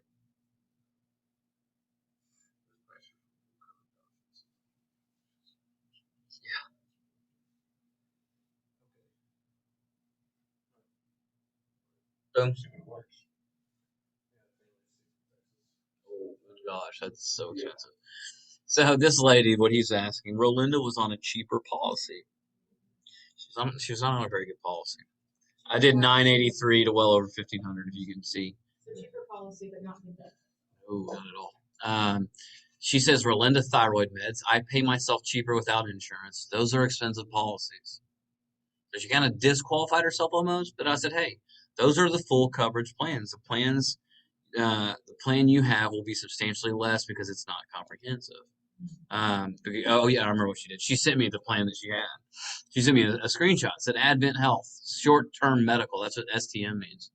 It's like, well, yeah, the reason it's cheaper it's because it's worse, right? So I always tell people, I'll give the people I always try to create illustrations for folks. So it's like, say you guys are a couple, right? You guys are married. You guys are going to shop for a house. You go to a neighborhood where the same builder has built, basically the whole neighborhood. Well, there's 3 houses. They're all next to each other. 2 of them are $500,000, and one of them is $300,000. They all look like the same builds. Well, you're not going to look at the 2 $500,000. You're going to look at that one and be like, there's something wrong with that. Why? Because the market says $500,000 is the value of that home. But the $300,000 home, there's a situation over here, right? There's an issue. It's the same concept. Health insurance is what it is. The market has created the, basically, for the most part, value on each certain zip code and age, and that's what the market is. If you're below that market, you're going to be sacrificing coverage, or someone else is paying for your health insurance, i.e. employer, i.e. government subsidy, right? So, excuse me, when I quote her $989 a month, which is expensive, but it's 2 older folks in Texas, she's in Houston, it's going to be expensive. She's spending like $700 a month, and I'm like, well, that's the problem, because I know Advent Health is not. There's no government assistance with Advent. That is a short-term medical plan. The government does not help out with those type of policies. I know it's not an employer coverage because that's also not employer coverage. They don't offer short-term medical. So I see that and I'm like, well, this is a problem. You're spending less because you're getting less. It's not full coverage. So I'm trying to help you get comprehensive coverage, and that's why I said to her, hey, those are full coverage. The prices I sent are all full coverage. The plan you have is substantially less because it's not comprehensive. I was just brutal. Because to me, it's not like I'm throwing a Hail Mary, but I'm being very direct, saying like, hey, the reason it's cheaper is because it's not full coverage. Like if you have car insurance, you have liability or full coverage. Right. Of course, there's 2 significant price differences over a year. Which company? I said there are multiple companies, with the main one being United, right? Yeah, I'm gonna drop some names, right? That's fine. So how do I find out which is going to benefit the most? Well, the next step's go on the phone. How many times are you going to see me text that? Every single time. Phone call scheme. Rolinda was nuts, by the way. She is an absolute crazy Cajun woman. I'll get back with you later today. What's a good number? I gave her the number. This is on the 4th. We kept going back and forth, back and forth, back and forth. Finally got her on the phone at 5:45 p.m. on the 7th. And then on the 8th at 9 a.m., I wrote her a policy. It's like $1,100 a month. Not bad. And she got approved within a few hours. Older people don't get approved that quick. She did. Linda's wild. Oof. That's one of those funny conversations I wish everyone could have heard. So, back to quoting. This is what you guys will do every single time. I'm going to type it out. My beautifully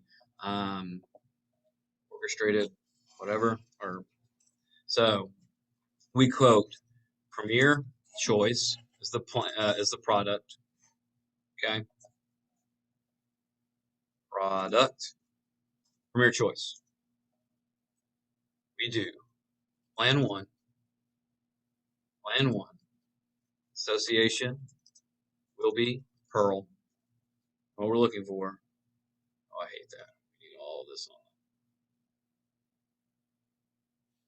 We're going to make up for this space. There it is. Found it. We're good. Association Pearl, and what we're looking for is monthly payment. Because there's a few different boxes right there. That's what we're looking for. Equals bottom number on price range text or call. That's it. We're gonna make this. Oh, whoa! Get back! Get over there!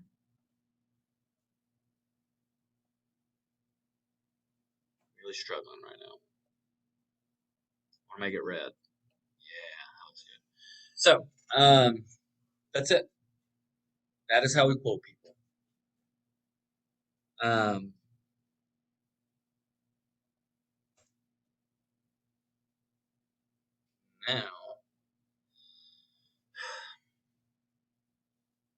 I think anything I missed before I blow your eye cells up, all of you. You had a quote. Found it. Almost forgot. Damien, thanks for reminding me. For those future people, Damien just looked at me. He didn't say anything, but I knew what he meant, you know. So let me email you all you guys. I'm gonna email you the underwriting guidelines. We're gonna talk about that. I hope Shelby never watches this because then she's gonna see that I ordered some stuff. Like, you just spent $6 on stickers. Like, yeah, stickers. All enough there. So.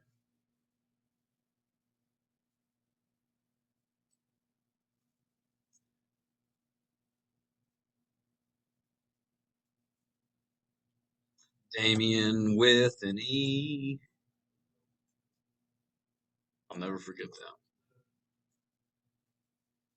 Does it write anything without the American? Yeah, there's going to be some states that don't have that. That's optional. So it's not optional in majority of states. There's some states it is, but in other states they just don't have it. But I won't worry about that right now. When you run into it, we'll talk about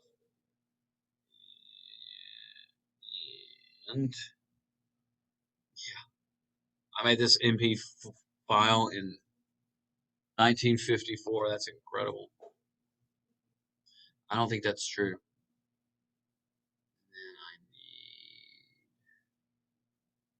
There it is. All right, I'm sending you guys these two things. It's a qualifying script. And for future people, I will send this over too.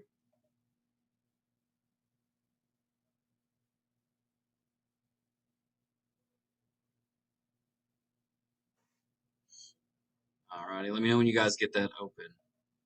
I'll look at these shirts and see. That's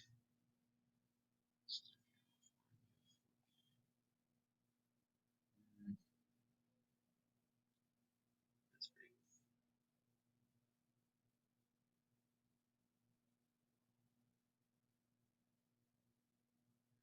Oh, I spent $20 on stickers. Oops.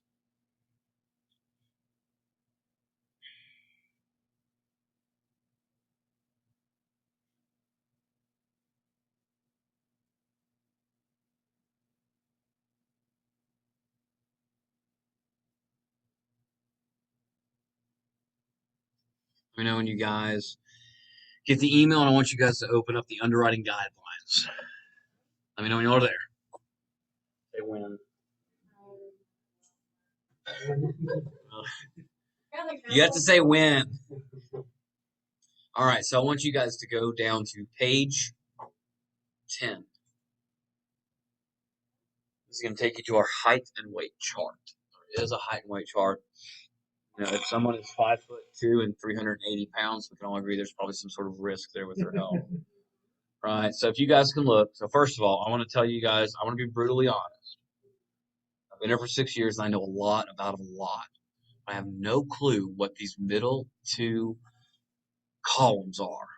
Because we only use this one and this one. I know there's something like less than or BMI or something. I don't know. Ignore these two. Okay? Yeah. Plus 3, 5, 18. Focus on this one and that one. Okay? I think those are for like rated up, maybe. Or like based on. Well, none on this policy. There's another policy that does that. Okay, that's what I was looking at. So, but check this out. So we're gonna go with 6 foot tall. Or you know what? Screw it. Let's go with Damien's height. 6'7". So someone that's as tall as Damien can be as low as 156 or as high as 354. It's a pretty broad range. And now that is people without blood pressure. Now look over for someone who's 6'7" with blood pressure. It goes down about 70 pounds, right? So it is. So this is a, again, without blood pressure, it's pretty wide. That's why we don't really worry about height and weight off the rip. Because if they don't have blood pressure, it's more than likely they're going to be So in it, they don't right? tell you that like they have a pre-existing like hypertension. We're not worried about the height and weight. Exactly. Now, if they say, Daniel, I have hypertension, I'm asking about the height and weight. Okay. So let's go down. And the female chart's very similar, right? If you have a female who's 6'7", she can be 354, which that would scare the piss out of me. All right. Anyway, so go down to page 21, and this will segue into hypertension. So real quick, it says medical history risk selection guidelines. Y'all see that? Mm-hmm. So there's 4 different labels that each condition is going to have. It's going to have standard, which is STD. This is the one time STD is good.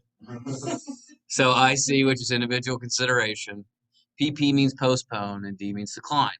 Standard means if we submit that policy, home office should, I'm not saying they will, should accept it, okay? IC means individual consideration.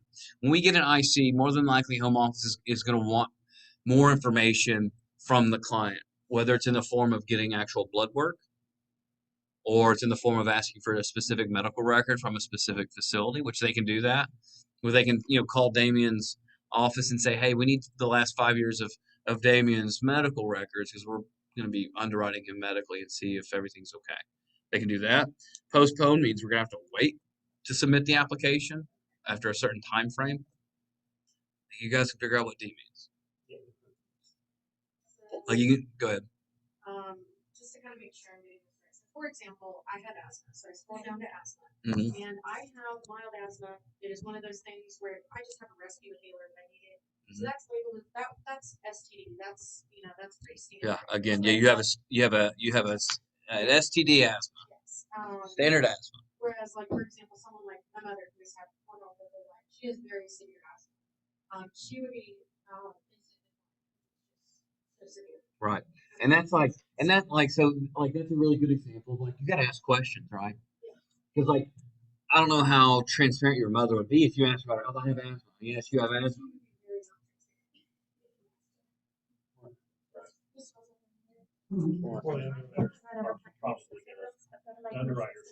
Hold on, I'm gonna pause this. All right, for those who just missed it, and unfortunately I did not get to tell the world that me and Shelby might not be together by the time you watch this, but we're looking at hypertension or high blood pressure. The 3 main things. How long have they been on it?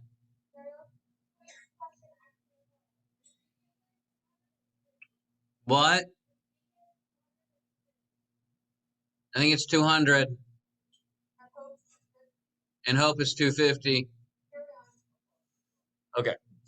So with hypertension, if you see on the guidelines, the first thing it says, with our first standard thing, it says controlled blood pressure more than 12 months with no other risk factors.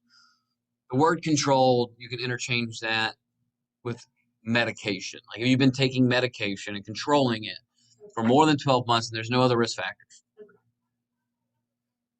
So when we get people with hypertension, we're not going to ask them through text because we are going to assume people with hypertension are controlling it for at least 12 months. But when I'm on the phone with them, I will requalify them, right? So say no problem. Yeah, exactly. No problem. Just we're going to assume it's okay. Require a lot more questions. Yeah, and we don't want to we're not going to deep dive into those because that can be a little bit too much.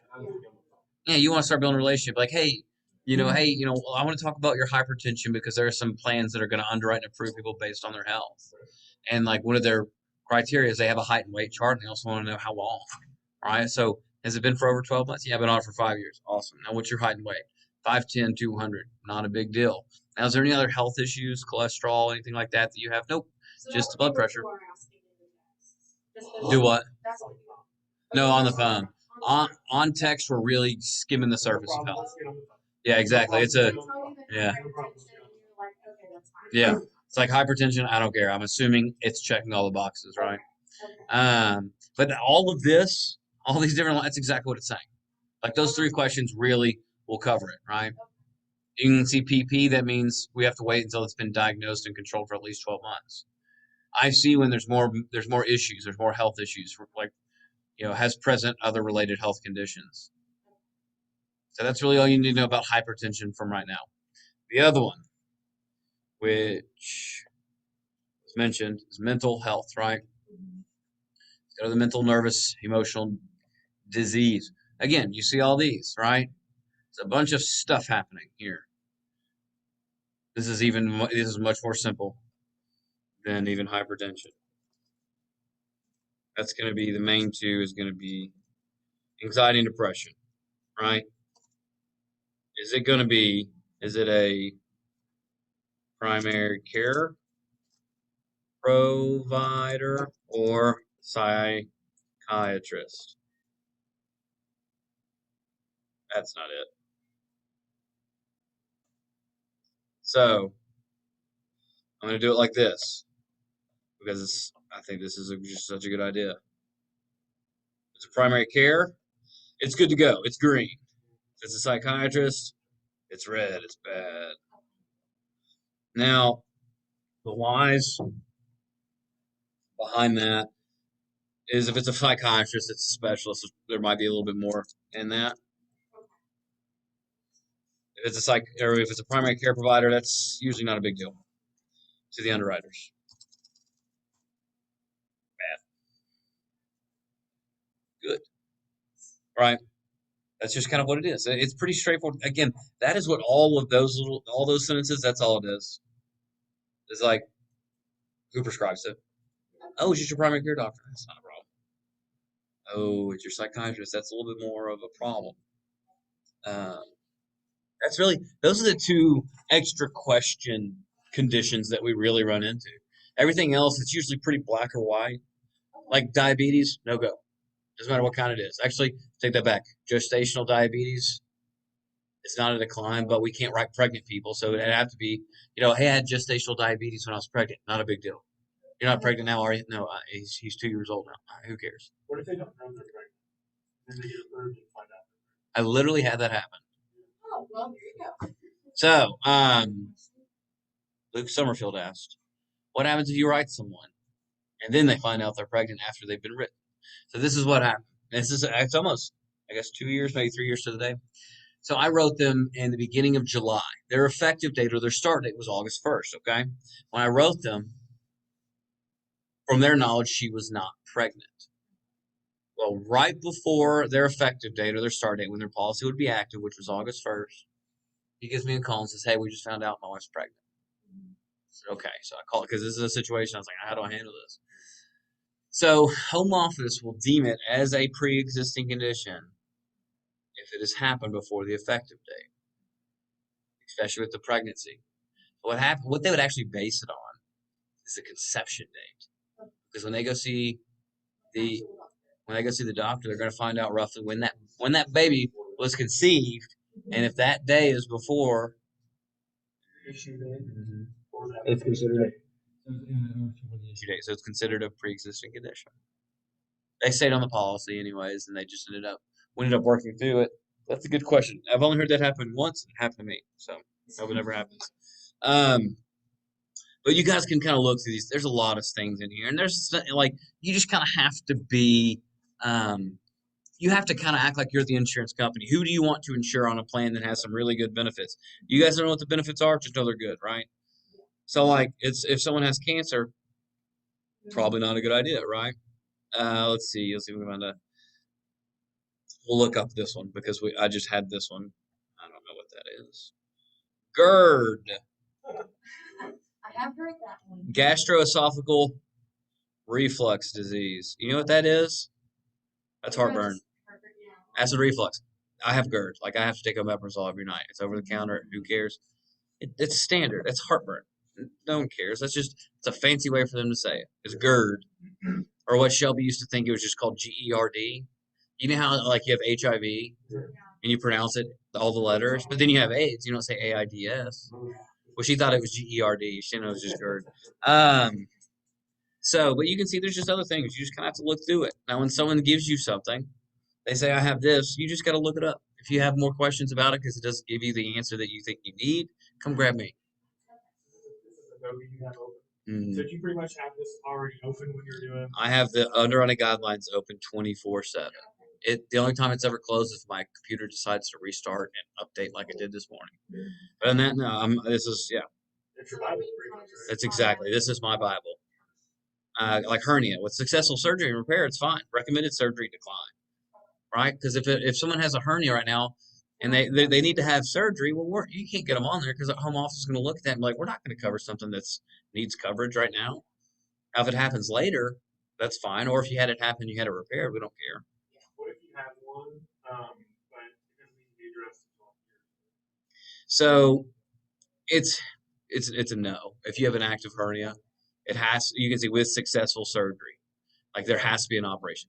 A big one that we run into is like disc issues, back and neck.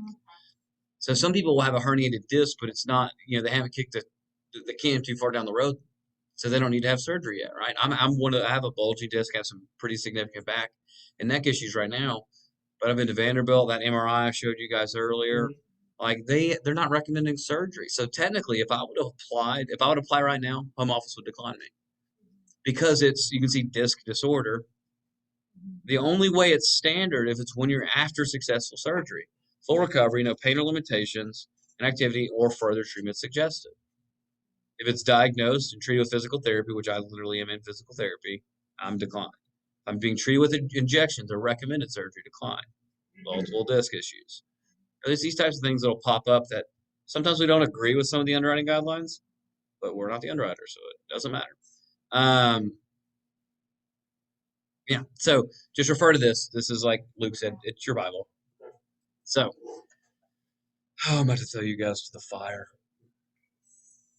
It's my favorite part. Oh boy. By far. So I'm gonna go ahead. I'm pausing the recording. We'll pop back on when we're going over the schedule and the verbal script. So, new people, we just ran a campaign. Whoever's there to help you out will know how to run this campaign, but something you can do to check on your sent text messages. If you go to your SMS page, you can look up there and it says view sent text messages. You can see them. So check this out. See, it says, hey, hi, Lori. This is Luke, Michigan State Health Advisor. Boom. So yours it's going to take a minute, but they're going, oh, you have a new text message. Here they come. Here it comes. Okay. So. Where does it say I can see these? I'm sorry. Dadgummit. I messed up. People that are recording. Oh, I hate this. So we might have to upload more people. It's not bad. We're going to get some positive responses. Well, actually, it doesn't. you're going to get a lot of people that are about to say blocked. Yeah. Because there's opt-out language, and I do not like the opt-out language that they use in this. So hold on real quick. I'm taking all this off of all yours. Update. Perfect. So let's see. All right. So real quick. Oh, we got a yes. All right. So Damien's got a yes. I got a yes. All right. Perfect. So I'm going to teach you guys how to now run your leads. So when a system comes in here, or a text that comes in and says block, do you see right here where it says this little red deal, and this one's black or gray? So look at this. At the top right, it says showing blocked. That means any person that's automatically blocked that the system blocks because they use block language, which that's going to be things like stop, block, go F yourself. The system will recognize that verbiage and automatically block them. Now check this out. If I click it off, I can only see the people that are positive responses. That's what we want. Very rarely are we going to be showing blocked. Unless you accidentally block someone, you got to go find them and be like, oops. But check this out. So you got 3 positive responses right now. Okay, William, you don't have to put that. You can just put blocked. So watch this. You see how William Kirby says block? Well, he didn't automatically get blocked because he thought that putting apostrophes was acceptable. So, and you can see you just got a text message, but it didn't show up because it was auto blocked. Now watch this. This little button right here. Because William says block, we don't need any text message. We don't need anything ever going out to him ever again, right? So if I click this, he disappears. Now he doesn't really disappear because he's hiding right here, William. So Mary said, this isn't Mary, stop. So it blocks her. And we don't need to see this. Kelly says, I have health insurance. Okay, block her. I do have insurance. Thanks. Bye. You've reached Redfin. We're not trying to get a house. Well, some of us are. Delete that because that doesn't matter. So boom, we have 3 people that we're actively working, right? So Pamela says yes. Now, if you read the text, it says, can you send prices via text? She says yes. So the preset reply we're going to be using on this one is simply going to be ages. Now, if you look at my, turn off the lights real quick. Yeah. We're setting the mood. So Future people, the mood has been set. If the lights are on, when you're watching this, go ahead and shut them off. So, Pamela says yes.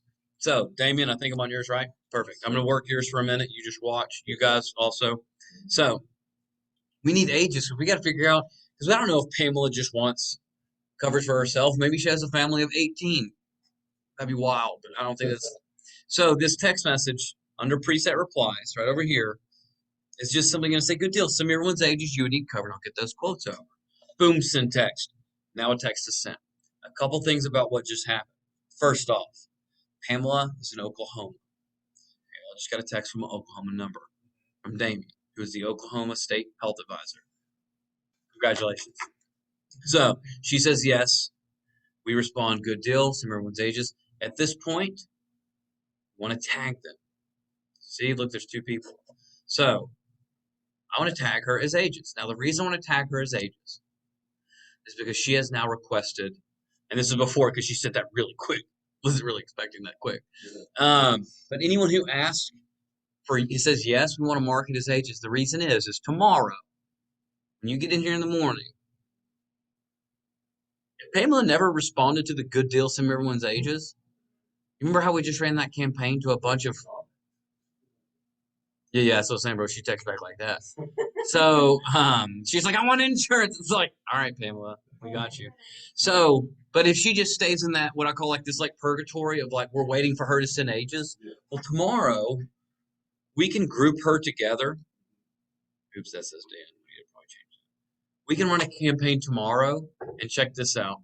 I can grab every single person that is marked as ages from yesterday, and because the only way that those people are still going to be marked as ages is they never responded. Because like Pamela, we're about to update that and mark her as quoted because we're about to quote her, right? Because she sent me the ages, wonderful. But she never does. She's marked as ages. Tomorrow we get to go blast all the ages people and say, hey, I never heard back from you yesterday. We're gonna be manually dripping her or manually dripping those people because we want to be a little bit more aggressive in the sense of these type of, I guess, leads by the way we're doing it because it's so many so quick.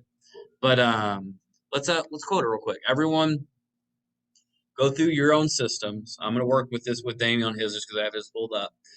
Block the people that are not asking for quotes. Okay, so if they say like, I have health insurance, no thank I you. have Anything, job, not interested, wrong number. yeah, anything that is not a yes, a sure, an okay, please do block them. Because like again, what we're running is as far as the play. There's two different plays that U.S. Health runs outside of social media. It is I'm spending a ton of money on brand new leads, and I'm going to call them and blast them, right? Or it's and that's more of a I'm spending more per lead to hopefully find hotter leads. Well, the play we're running right now is the volume one, which I'm blasting people, and I'm going to be running the I'm not going to waste time on someone that says I have health insurance already. I'm like, oh, who do you have coverage through? We're not going to waste time. We're looking for the yeses, Okay. right? So we just click the little thing where it says block out context. Moving on. So, and to give you an idea, you guys will have $300 each week to buy leads. Okay. Now we're going to be running only aged leads for right now because I'm not going to have you guys spending anywhere from $5 to $50 on brand new leads because you don't know what you're doing yet. Well, that doesn't make sense, right?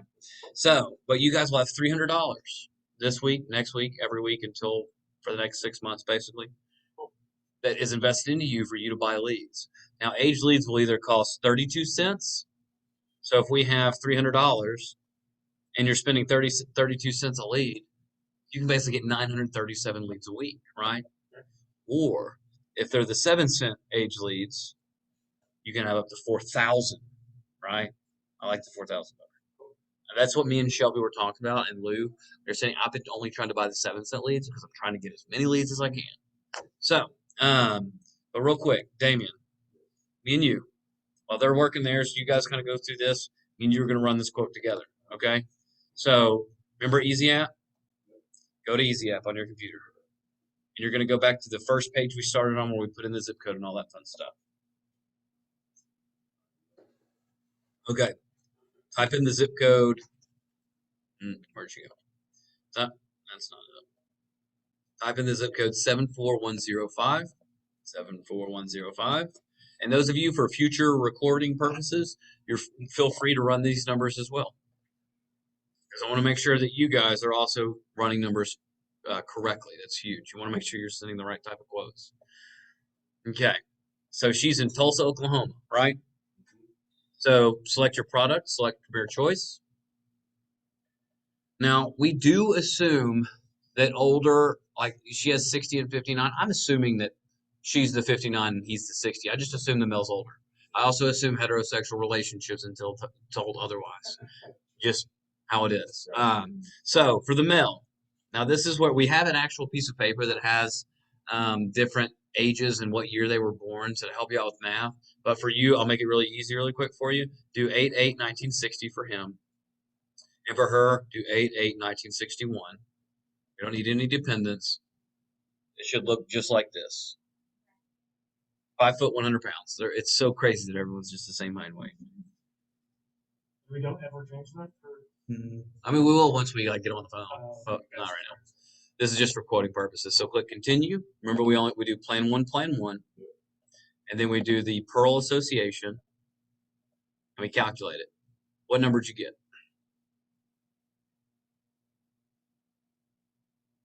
And if I move too quick, you guys can tell me to pump the brakes. What is that middle number? Next to monthly payment. Come on. Let's go. So Damien got the proper number. So let's go back to her texting thread, okay? Now this is where I need you guys to pay attention. This is the threads that we're going to be working through, or these preset text messages that are built in. This is kind of the working on the fly learning. So if it's more than one person and we're quoting him, it's going to be family quote. If it's an individual, it's individual quote. Let me show you guys what the difference is. If you're healthy, if everyone's healthy, that's it. It's making sure that for you as an English major, we're making sure it makes sense for who we're talking to. That is a subject verb agreement or something. I don't know. Again, English 101 failed it. It wasn't good. I wrote about a bunch of weed papers, and my teacher didn't like.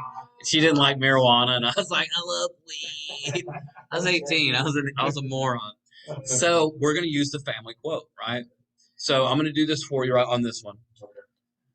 So Hers is $882 a month. So I'm going to do $882 is the first number. The second number, I'm going to do $1,500. It's about double. Right. It's a pretty good gap. I'm going to click send text. Now, immediately after, I'm going to go down to the next one, which is the family health question. I'm going to send her that. So boom, price range, health question. Every single time. So you'll send the quote text and health text back to back. So PIMDOS, remember? I wish I could create like a better thing, but hopefully that somehow sticks for you guys. Now, what's the last thing we need to do for Pamela before she responds? Because she's hot off the press. She is ready. Does this sound like Not yet. We have to do something to her. Her, this lead. Yes. So Kayla just says, Kayla, who'll probably be a veteran agent by the time you guys are watching. So we have to change the tag, which she's right. So if you go to assign tag, it says quoted. We got to mark her as quoted. Boom. Now she's blue. So check this out, Damien. When we go back to your SMS inbox page, we see a bunch of text messages, but we see Pamela smack dab in the middle is blue because we know we've quoted Pamela. Now we know, we're waiting for her to respond. Okay, she's hot off the press. So she said, we got a cheaper plan than your lowest. Thanks for checking. So I'm going to say, and there's no presets for these. Not a problem. I will ask, who is your current coverage through? If she's shown some interest, I do want to see who she's through. We're going to wait a minute. Now, if she comes back and says, I have Blue Cross Blue Shield of Oklahoma, what that's going to tell me, and you guys will learn this, she has Obamacare. She's probably getting a pretty large tax credit. We're not going to be able to probably do anything for her. She's already on full coverage health insurance. It's cheaper. Moving on. So that wouldn't be through her employer. Blue Cross Blue Shield of Oklahoma. It could be, but either way, there's someone helping her out with her health insurance premiums. And if it's better than ours as far as payments, then that's kind of like a back off. Like I'm not going in on that because she's probably in a great situation. Now, if she is not qualified, and this is jeez. Get out of here. Boom, boom. Oh my goodness. I think a kid pooped in our community pool. So it was literally a message from like the HOA, hey, because there's two pools or anything, like, hey, the clubhouse pool is closed till 10 a.m. on Tuesday. We're running chemicals. There was an accident in the pool. It's like you can just say a child pooped. Right. That's what it is. Someone I think it's a floater. But if she says like, hey, it is Blue Cross, we have to tag her. We still have to update the tag. There has to be a final tag. The final tags are really going to be DNC, NQ Health, or sold. Now, DNC means Pamela says, hey, please stop contacting me. And they'll do it randomly throughout the conversation. You're like, does anyone have any pre-existing conditions? And they'll say something like, don't ask me that, get away from me, whatever, weird things. Well, Pamela just messed up because she says she has Colonial Health. Have you guys heard of Colonial Health? Exactly. Because it's crap. So if I look up Colonial Health, this is the same situation as Rolinda. I don't know if I can flip her though. I'm just going to do Colonial Health Insurance PDF. And you can look up so you can find someone's PDF. Here it is. Let's see if this is it. Colonial Supplemental Insurance. If that doesn't kind of tell you what it is, it's just supplemental. And we'll do this. We'll do Oklahoma. I don't know if that's how you spell it. Yep. Okay. That's exactly what it is. This is a this is a this is not full coverage at all by any stretch of the imagination. Not even close to it. Now, she could have the employer. Is it though? I'll ask her. So usually these type of coverages are not. See, she could be an employer. Let's check it out. Let's ask her. I gotcha. I don't know if you talk like this. This is how I'm talking to her. I gotcha. Is that through an employer? Let's see. Syntax. Boom. So also, let's just Google her house. You really do this. Let's see what her house is. Okay. So immediately, I'm assuming probably really not qualified for a house that more than likely with that 1994, not 94, probably 97 Mustang convertible V6 out front. Probably not. not it. So this is kind of probably a dead end. See, she says it's not through an employer, so I'm thinking it's not good. So I'm gonna. The reason that is substantially, I'm gonna use the word cheaper, is because it is not full coverage health insurance. The price range I sent over is of all the full coverage plans available to you and your spouse. We'll see what she says. That could be a dead end. You never know. All right. So, Damien, I'm blocking Heather for you. Early I have Florida Healthcare and paid $246 a month. Yeah, she's got Obamacare, and that's unless she was 25 years old, we can't beat that. And if I look at her birthday, I see that she is 50. Oh, she's 60. A 60-year-old for 246. You stay where you are, girl. So, what you need to do on each of these 5 people, go click on them. And I'm not going to do this. Go to send a preset reply, get the ages, and then assign tag ages. Okay? So you go through all the positive responses and send those text messages. Okay. And then I have one that's a little interesting. She responded and she said, "What is this concern?" The rest of your life, Leslie. So it's so she's asking a question. No, absolutely. So, and that's a good one. This is one that you don't want to just move by. Yeah. I'll just type in. I'll type it and I'll send it for you. I'm just gonna type in health insurance. That's it. So for your people, Kayla, same thing. We got looks like quite a few people too. Go through them, ask the ages, tag them as ages. Luke, you know what I'm about to tell you. Yep. If you already haven't done it, I've got the ages. I'm ready to send it. Okay, so Lacey, hold on. Ask Lacey for hers, but it looks like Betty.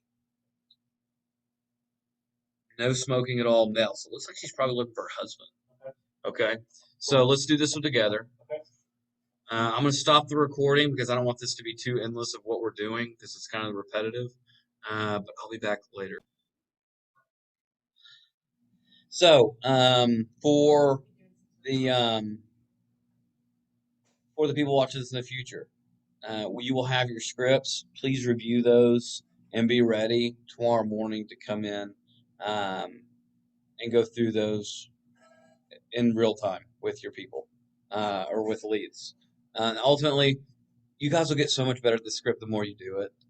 Like looking it over and kind of knowing kind of the concept of what you're saying is be very important. But it's not gonna be really second nature until you do it, a few times. And the last thing that we're gonna go over before we all leave this humble is the schedule. So because you're self-employed, you don't have a schedule, right? You guys can do whatever you want whenever you want. But I do want you guys to look up here for this, and then I'll let you get back to it. Open this up. Am I sharing my screen, or am I just really sharing the screen? Share it. All right. So this is the calendar, okay? Monday is today. That doesn't really apply because this is basically onboarding day, right? Tomorrow. And I'll send you your power list to explain that is. That'll actually be the last thing we do. Dial time and prospecting is in that weird little green baby puke diarrhea color. Way too familiar with that color. Dial time / prospecting. Prospecting just means finding new business, right? That's all you guys are basically doing. You can the only things you don't need to ignore is the screeners and FTA meetings, which I'll do these 2 with you, these purples. That'll be us together. We're going to go over your tracking. If you remember, I told you to write down 6 things as if today is not like drinking water from a fire hose, because it is. A lot of info. And then you have these blue ones, which is our classroom trainings. Shelby is going to go through setting up for the app. On Wednesday, tomorrow, there's going to be Wednesday will be either a presentation training where a leader will actually have a live call. We'll sit in, take notes, record it, do whatever. And then on Thursday, I'm going to be doing an iSales training. I'm going to teach you guys more about iSales. Those, you need to be there every single time. 3 o'clock, it's in here. Tuesday, Wednesday, Thursday. outside of those times, and when you're sleeping and eating and using the restroom, you need to be dialing in some form or fashion. You be prospecting. Because you're like, if you guys remember the little quote, you guys will not find stability and peace until your pipeline is built. Until you have people that last week you talked to that are ready to sign up today. And you have that every single day. There's the initial grind, your rocket ship's taking off, whatever you want to say. You guys got to get it right now. One of the notes I also have, it talks about being intentional on day one. If I go to this, these are all my little notes. Look, it says work more intently on day one. So I hope you guys have been intentional today, but ultimately, starting tomorrow morning when you get in here, and I asked you guys between 7 and 7:15 is really going to be when you need to be here, because it's 8 to 8:15 on the East Coast, and we're missing out if we're not. Because successful people are up early.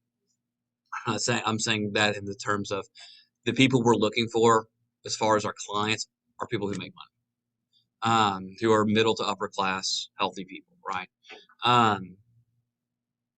But I want you guys to get the most out of this, and the way you do that is you grind. Kind of quick insight on how Daniel went from, and I kind of told them, I don't remember if you were in here, like recovering drug addict, alcoholic, been to 2 rehabs, one right before I started and one while I was actually working here. But when everything changed, it was October of 17, and I was confronted. I'd been sober for like, I don't know, 8, 9 months maybe. And I was confronted by someone in this business, and they said, "Why are you so bad at this job when you are so good at this job?" And it was implying like, everything, you're really good at this job, but like you're lazy, you don't work hard. And like I just came and went, I'd make a $2,000 paycheck. I would literally spend my last dime I had on a golf round. I know that sounds crazy, but like I wasn't good with priorities back then. But if I had $20 and a round cost $15, play 9 holes, I would rather spend that than go buy food. Sounds ridiculous, but that's where my brain was at. But I was basically not coerced, but I was talked into show up early, work your ass off for a week, and see what happens. So I committed to that. And it was a Thursday night when I had this conversation. Coincidentally, the night before our business resets, because it resets each week. Basically Thursday at midnight or Friday at midnight, whatever you want to call it. So Friday morning, I got to the office like 6:45. First one there, and I worked my tail off. I was working about 14 to 16 hours every single day. That's including Saturday and Sunday. I did it for a week. And that week, I did make a pretty significant amount of money. I put in a lot of business that week. I probably wrote, I don't know, 13 to 14 apps that week, right? So I found out that, like, the biggest thing that I was doing wrong was that there wasn't any consistent or intentional action within my life. I was all over the place. But the thing is a week after that, I wrote like 2 apps. And I thought it was a fluke, right? I had a lot of self-doubt. I was like, it was a fluke. I got lucky, right? It just so happened that the week I tried to work the hardest was just when everything fell into place. This won't happen again. So the second week, not good. Third week, it ended up being wonderful again. And that kind of, pushed myself into 2018. And in 2018, me and Alec on January 1st, we ended up getting a house. We rented a house together. And Alec and I worked every single day, all day. We took 5 full days off the whole year where we did not open our laptop. And they were usually the major holidays. Every other day we were working 12, 14, 16 hours every single day. Now I was fortunate because I was single, and so was Alec. We didn't have anything else going on in our lives. But also, I knew that like I didn't have all the money in the world to invest like a lot of people that were in this business that were successful did. But I did have time. And I had effort and had a pretty okay attitude at the time. So I just worked my ass off. Basically for about 15, 16 months. I worked every day as hard as I could. And it propelled me into a successful life and a successful career. The fears of responsibility and of worthiness and all these things left. Because I was like, I am worthy. Like I worked my tail off. Like I spent time trying to work on myself. And like I've done a lot of bad things in my life, but that doesn't mean I'm a bad person. So I was able to kind of get through all those bad things. But ultimately, people always ask me, like, Daniel, how'd you become so successful? What was the secret, or what got you to where you are? And it was like it was one week where I decided I would work every hour I physically, mentally, emotionally, spiritually could. And then I kept doing it over and over again until I figured out a way to be more efficient in my days, where I didn't have to work that hard, because I don't have to do that any longer. But it's still the same concept that you guys have to take. So Lou Holzer, that guy that was in here, Lou asked me that question. He goes, Daniel, I want to run the October 17 Daniel play. I need to do that week. Because he's smart. He's been here for a while. He knows how the business works. He's just been very inconsistent. He goes, I need to do it. I said, okay, you know what you have to do? You have to get here before 7. You can't leave till 8 or 9 o'clock at night. You have to work your ass off. And he did it. And he's been one of the most consistent, highest producing agents over the last 3 weeks. And this started 4 weeks ago. And he came over to my house yesterday. I've known him and his brother for a long time. And he came over and we're just sitting there talking. And he just thanks me. I'm like, dude, it has nothing to do with me. It's like I just worked hard, and now I can tell other people work hard. But it's hard to look someone in the eyes and be like, you suck at working. Work harder. Have a better attitude. Because then people are gonna be like, screw you, dude. I'm doing my best. But it's that's the deep down, be really introspective about what you're doing and is it really the best? Are you giving it everything you got? Because this business will test you. And if you start making excuses now for why you can't work or why you can't do something or whatever it is, it'll be a lot easier to make excuses a week, 2 weeks, 2 months, 4 months, 2 years down the road. It's like if you've ever been to the gym, you go into the gym the first day, if you give up on that set of 10 and you give it only 8, that next set's gonna be a lot easier to give up on, right? Or if you go to college and you, like I did, and you miss one class, you miss 2 classes, I'll just stop going to classes because it's really easy to miss a class. Right? But it's always that first one that makes it easiest. That's what it's like. You guys have to be full throttle, wide open right now. Now, I know that there's responsibility, there's spouses, their kids, right? And there has to almost be an agreement of hey, I have to be pretty intentional about what I'm doing. I love you kids, I love you spouse, I love you dogs, whatever it is, but I have to do this because future me and future you are going to be happy that I put this effort in, right? I was very fortunate of not really having much on my plate. I didn't have to make a huge sacrifice, but I still had to work, right? And that's what I want you guys, because the 6-figure income will come if you do that. The tools that we've created will happen or will work if you work them properly, right? And it's not just oh, I can make $100,000. It's yeah, that's fantastic, but it's the freedom and the ability to feel like you've done something and you've helped, right? You're helping families, you're helping the insurance company, and above all, you're helping yourself too. You're doing that, and you're making 6 figures. You get to enjoy life because once you're successful in this business becomes a lot of fun. Lou said, I haven't had this much fun in this business ever until about 3 weeks ago when everything started hitting. Now he's having a great time every day he comes in here. And I got drunk enough at 16 before I stopped drinking to get the tattoo on my forearm. Yeah, bro, I had to bring it up. So, future everyone, yes, your leader has a tattoo of the Phoenix, which is the company emblem. I got really drunk in 2016. I was like, you know what? I'm going to get it tattooed on me. So one of Andy's sons, actually both of his sons, have it tattooed on, I think, their shoulders. So I was just kind of following suit. I was like, Caleb, Casey, I'm going to go do it too. But theirs are on their shoulders. So basically any shirt they wear in public is going to cover it. I'm like, I want everyone to see. I was kind of wondering about that. I know. I usually bring it up at the beginning to kind of get past that because I know you guys are like, he's committed. But hey, I haven't. Yeah, I need you guys to get the tattoos. So, but that's why when you look at this, you just need to. That's what Lex looking up for. Right. But when you guys look at this, the main things you really need to look at is okay, I got to show up for these, for this screeners and FTA meeting, which is basically just going to be us. These few little deals right here, everything else is up to you guys to work. That's it. And I hope you guys will take this seriously because I'll tell you right now, majority of people don't understand the proper effort it takes. And we're going to try to help and explain that to you constantly and consistently. So you guys to do it. So that's it as far as the times. Tomorrow, 7:15, be here. Traffic, it's Nashville.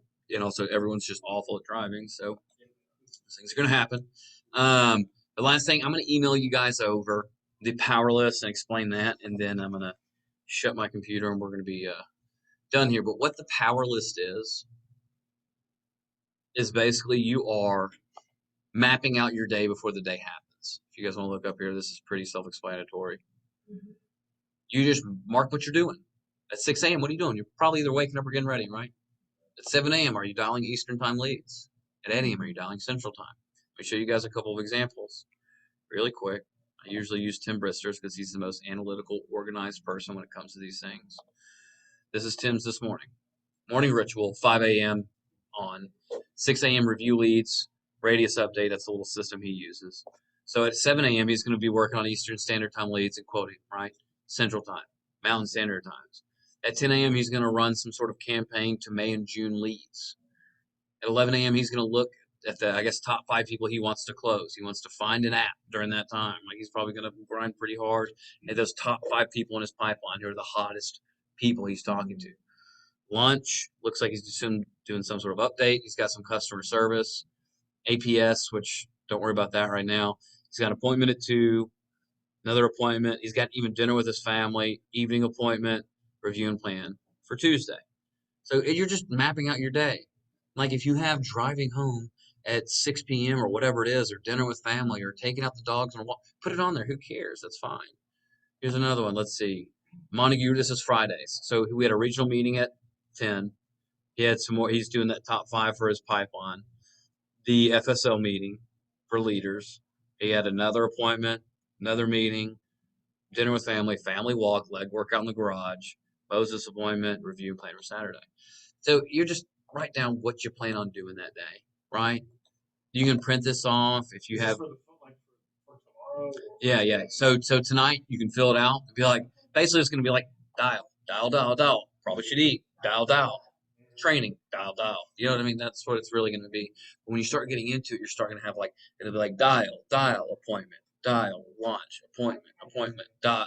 And what happens is when you're dialing in between appointments, it becomes a little bit more exciting. You get to be a little bit more intentional, even in those small moments. Maybe it's only an hour you get to dial. Well, you're going to probably grind a little bit harder in that hour than you would for 4 straight hours. It's consolidated and it's sandwiched in between appointments, and like you got movement going, right? You got to create that movement, and the way you do that is through dialing your faces off. So I'm going to send this over to you guys. Get that taken care of. Get it, and then as far as the where you actually post that, you'll just post it in the screeners chat on your in Slack. That's it. And then if for some reason, like, let's say tonight, like, somehow we get the ball rolling on something and they want to act, like, it looks like they're gonna be there for an appointment, like, how do we go about that? Because Setting an obviously- appointment. Yeah, because obviously we can't set an appointment technically because we're not the ones actually gonna be talking. Right, exactly. So check this out. Let's see if I can find a really good one. Like Braden. You see this on Braden's. This is last Thursday or whenever it goes. 5 p.m. appointment, first name, last name, the age, where they live, what they quoted, and their health. And usually we also want like contact information, right? So you're basically, you can look through here and you can find some templates of people like posting appointments, like Chris Hernandez quoted. Yeah. And just like say, hey, this is what time. Now, once you post that, like you'll see the leaders kind of communicate and say, hey, I can take it. Hey, Tim's got it. Whoever's got it. So like right here, Braden, we posted this. Shelby said, I can't. Didn't mean to put it on caps. I have an appointment. Boom. AC said, I got it. Right. Hey, I got a 3 p.m. I got it. Or I can do it. Braden on this one. I think we need to actually rescheduling Brock. I was with him when he scheduled that one. But yeah, you'll just post it in here. Are you not invited? Oh, I'm sorry, buddy. You didn't make the cut. So, well, I mean, I guess that's it, man. I guess I'm sorry. So for those future people, it seems like Luke didn't make the cut, so I'm sure you'll never know who Luke is. I'll add you to it.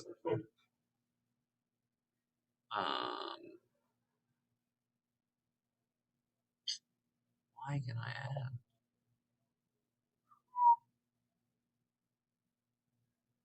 This is interesting. Look at my phone. Alrighty, well.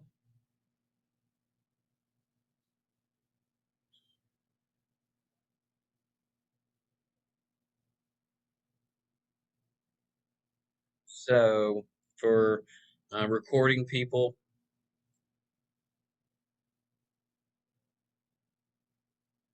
I thank you for watching this either 2 to 7 hour video I've just recorded for you. Goodbye. It was nice to meet all of you.